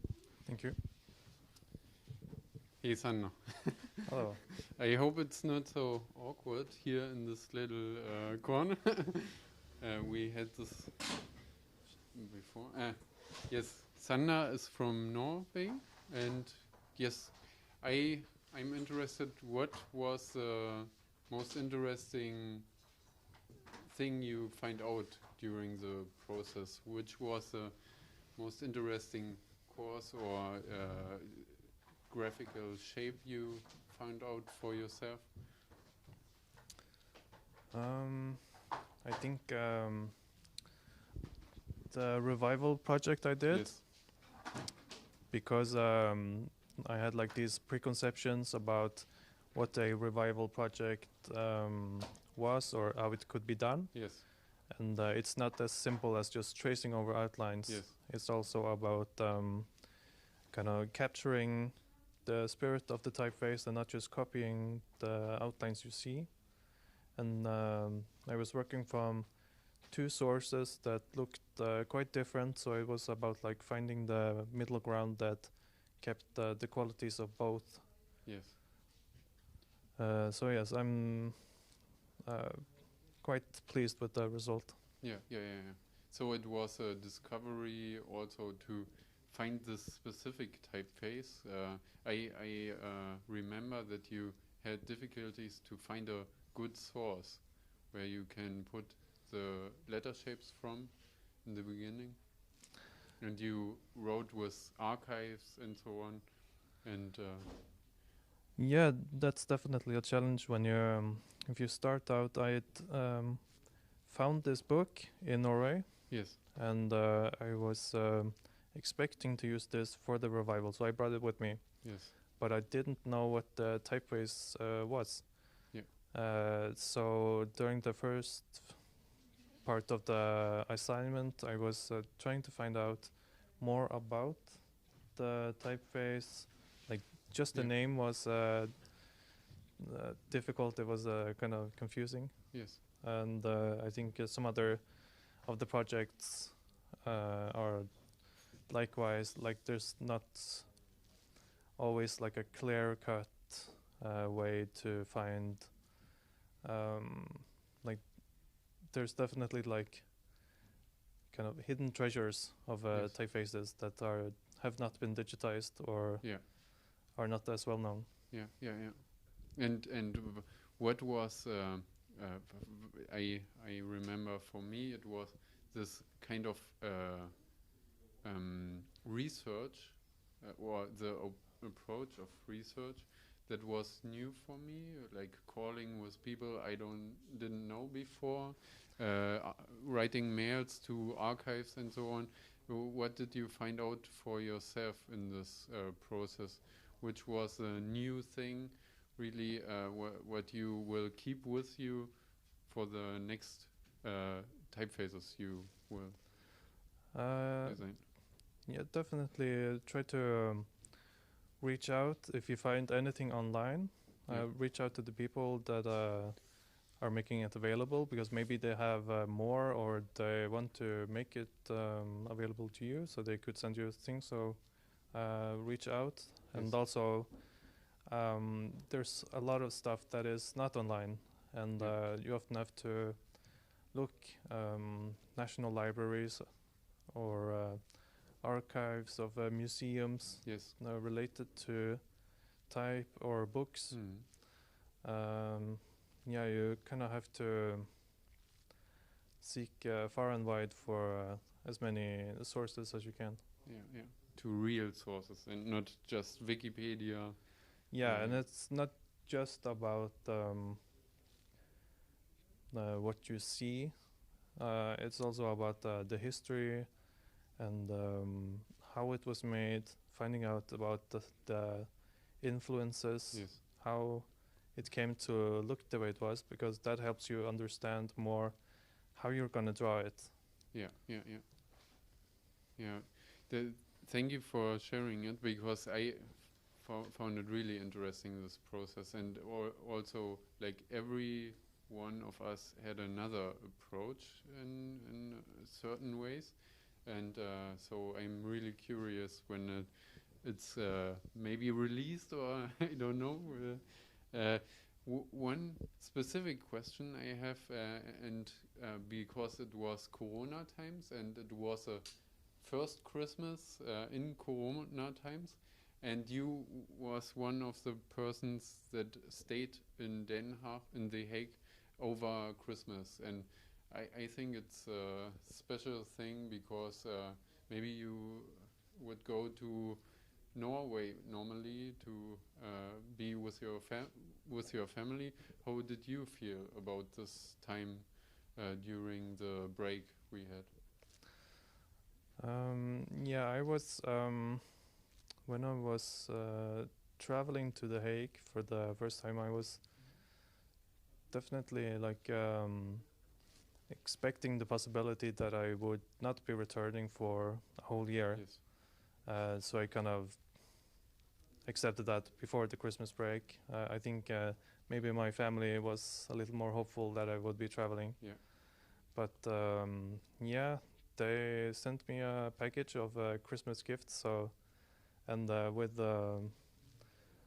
like the technology of speaking to each other with cameras, it's not the same, of course. And I missed the Christmas food.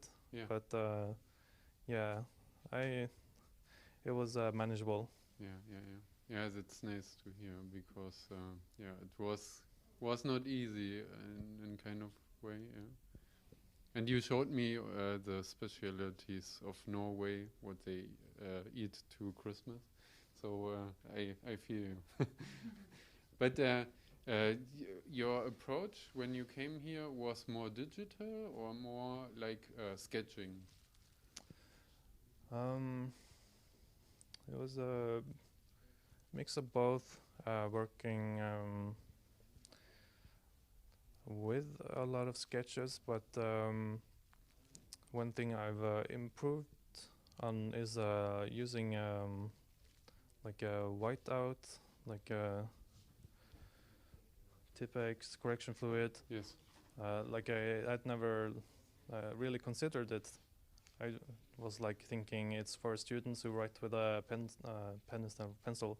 Yeah. But it's super useful, and a way of thinking, like reducing the things you've drawn instead of just adding, making it thicker. So correcting mistakes, like on the drawing before you start digitizing it. Yeah. So making it as good as possible. Yes. I think that's really useful. Yeah.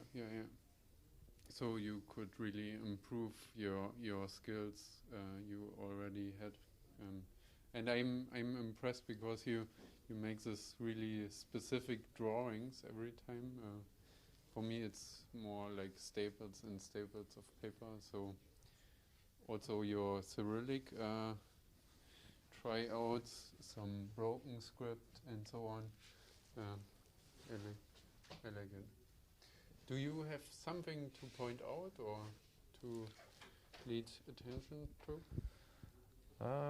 I would say the contrast project of making different styles of kind of the same typeface with a higher contrast and low contrast and like variations is has been really useful. Like it's kind of going over the fundamentals of making a text face, which is definitely something that you would find difficult to do, like just by reading books on type design. Yes. And having a teacher like go over very specific details, like what can be changed, what looks weird, and without saying like make a typeface look like this. Yes. Like it's still yours. Yes. Every project of every student is their own, and yeah, being introduced like to making the fundamentals in the first semester is like kind of setting you up for going a little more daring in the second semester. Yeah. I think it has own personality, and it's impressive because everyone had the same assignment to make, and yeah. Yeah, and we start with like a foundation in calligraphy, and that was like what I tried to keep. Like, I was never like looking at other typefaces. Of course, I'm influenced by things, but I was always looking like, what could I do with a pen or a brush? Yes. Yeah, thank you for sharing this. It's really cool progress. I think it's great. This one? Okay, here our cameraman, Tanguy, pointed out this area. Can you speak of this specific area? Yeah, this is one of the type cooker assignments where you have specific parameters to draw something that fits those parameters. So if I remember right, this was like make an italic, make the ascenders and descenders really short, make it wide, and yeah. So I go through like just scribbling stuff. There are probably more pages of this, and then working in a big format.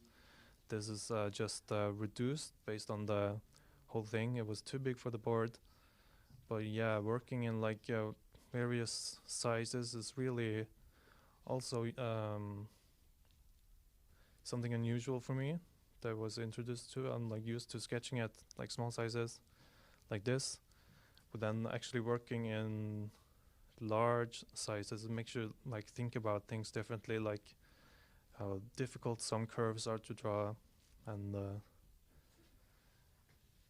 yeah, and also it makes you think about like the spacing things, physically moving things around with tape, and yeah, using a lot of correction fluid. Yes, thank you, Sanna. Thank you. I will take the microphone, and now we have two words. One is from Neva, Neva Cidic. Hi. Hi everyone. My name is Neva. I'm coming from Croatia, Zagreb, where I finished my master's studies in visual communication last year. Yes. And that's also the place where I discovered type design with my teachers from type and typography classes like Nikola Đurek, Hrvoje Živčić, Marko Hrastovac, and Andrija Mudnić. And I'm really thankful for them for discovering the world of type to me and sharing their passion. And yes, I'm here enjoying the classes with the finished semester. Yeah. Yeah. I don't know. Do you have any questions or Yeah, something that you want to speak about? Let's look at your board. What actually comes out and catches my eye immediately is the Arabic type that I see here. Maybe can you tell us something about that and maybe the interest that you have? Yeah, the Arabic sketch is a sketch actually for my next and the final project for stone carving that I decided to do in Arabic because that's something that I've been interested in for the last few years. I started learning Arabic language and script as well, and I tried to design a typeface with Arabic, so have a little bit of knowledge. But I'm also very looking forward to next week when we will have the workshop with Christian Sarkis about Arabic type, and I really hope to find out more about it. For the stone carving lessons, which I especially enjoyed, there's an example of the stone that is already back in Croatia. So I'm looking forward to trying to put this into stone. With Francois, I got an advice to try to do this kind of connection in advance to making the whole stone. So this is one of the stones that I tried to do, just one Arabic letter. And yeah, I'm enjoying doing Arabic. May I ask how this interest in Arabic and maybe foreign languages has started? Actually, with Arabic specifically, it started 3 years ago, I think, when I went to Lebanon for a student design workshop. Actually, yeah. And I really enjoyed the culture and experience, and that's where I fell in love with the language and script as well, of course. Yeah, this is very interesting to me and maybe also to our viewers. I myself also have an interest in different languages, and maybe you can tell us how it is for someone that is not native to come in contact with a script that is foreign to you, and something that has shapes and letter forms and connections and grammar that you're maybe not familiar with. Yes, it's definitely very difficult, and especially in the beginning, because I started by just looking at Arabic signs in Lebanon and exploring how beautiful they look like, but I didn't know how to start and how to approach this. I had some help with my friends from Lebanon who showed me then some letters, and I tried to do something about it.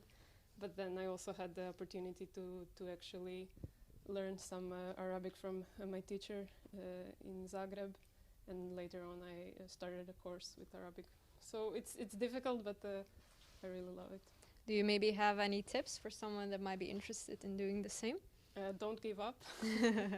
Because also when I tried to do my first type design examples or letterings in my school in Zagreb, my teachers couldn't really help me that much with Arabic, but also Marco connected me with Bachman, who already gave me some advice and comments on my type, so there's a way.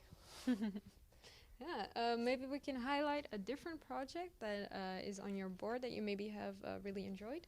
Yes, well, a lot of people talked already about contrast and revival. What I specifically enjoyed the most maybe is the responsive letterings that we did, which actually you can see better on the screen here. So we have a visual output of a screen recording that you did.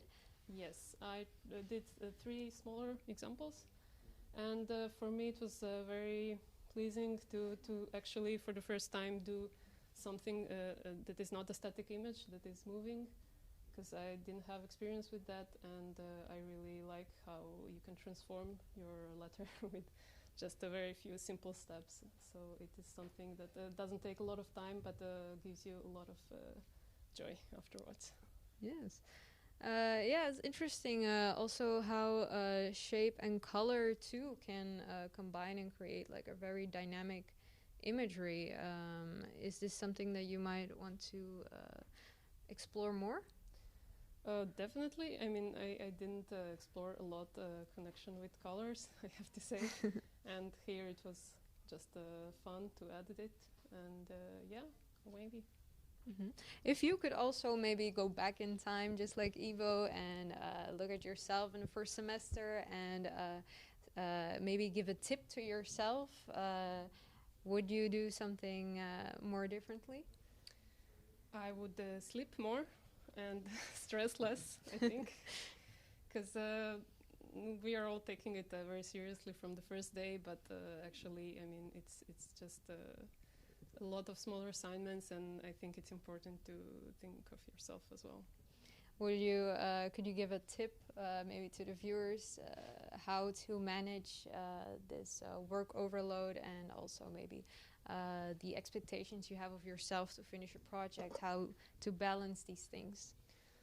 From this point, maybe I'm not the best person to give advice on it, because I think for me it was difficult to balance the sleep and all the workload that you've mentioned, but some other classmates have a different approach, and I think it's all about your daily rhythm and to try to make it work for yourself. Mm. Yeah, definitely. Because we talked briefly about the Arabic, of course we also did the Cyrillic workshop, which is something that is also very new to a lot of people. How have you experienced this? Has your knowledge in already different scripts helped you with trying to find out more about different ones? Yeah, well, actually, a lot of people living in Croatia have are known with Cyrillic.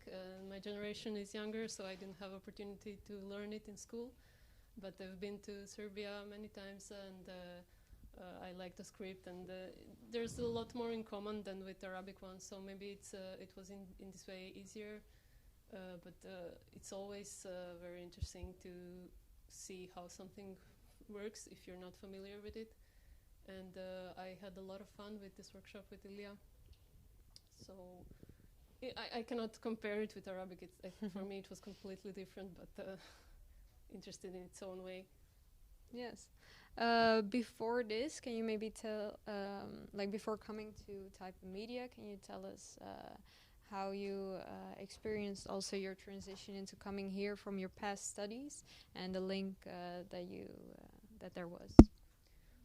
Yeah, so since I just finished my master in Croatia, I was still in this studying atmosphere, and I have to say that maybe the way of working into type design is not completely different, of course, from Croatia, because my teachers already went to type media, so they already learned stuff here and kind of brought this approach to Croatia. So it was not that unfamiliar, I have to say. But it's different because in my previous school I had to focus on many different things which were not type design. So you didn't have that much time to put on type. So here I can focus only on this, and it's making it more interesting to me. Yeah, connected to language. A lot of the viewers and applicants are, of course, coming from outside of the Netherlands, and even though the master is in English, how accessible is it to communicate with people also on the street and in shops and like kind of outside of the school environment? Because of course you don't speak Dutch, so how do you communicate, and how is this? How accessible is this? From my experience in the Netherlands, everyone that I met had really nice English, so I didn't have problems in communication. So I think basics with English are enough to find your way here. So I think yeah, it's possible. It's definitely possible. Yeah, good. Thank you for your time, and it was very interesting to see everything, and yeah, we're of course hoping to see more in the second semester, and we're very looking forward to your next project. Thank you, Guyana. And Lucas. Thank you. Yeah. More Cyrillic and more Arabic. Yes. So the last one is Tanguy. I would show something from your wall, and maybe I can keep the camera that you can show. Tanguy is operating the camera right now. Okay. Should we? No. Okay. So, from what I see, this is a contrast project. Here we have Peter Bielak assignment, a meme, and yes, especially what I see here is the exploring of italic type, and what I found interesting is the different kinds of shapes. So we don't have just one italic and not just one italic approach. There are many, and Tanguy managed to explore that. So this is interesting. Here we have some marks. This is actually an interesting thing to say. During the semester we had to manage to give feedback to the people that were staying home, and something is beeping. Maybe you should say bye-bye. Are we still live? Yeah. It was Yes. nice with you. Have a great evening, and Follow us on Instagram. Please follow us on Instagram and keep in touch with all of our work. And we're looking forward to maybe seeing some of you next year, if it permits us. And thank you for joining us, and have a nice evening. Have a nice evening. Bye-bye. Bye-bye.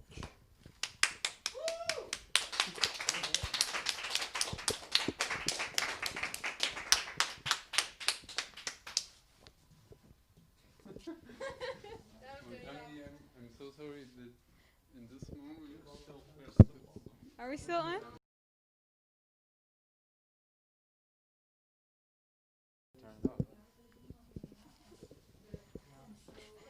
I'm supposed to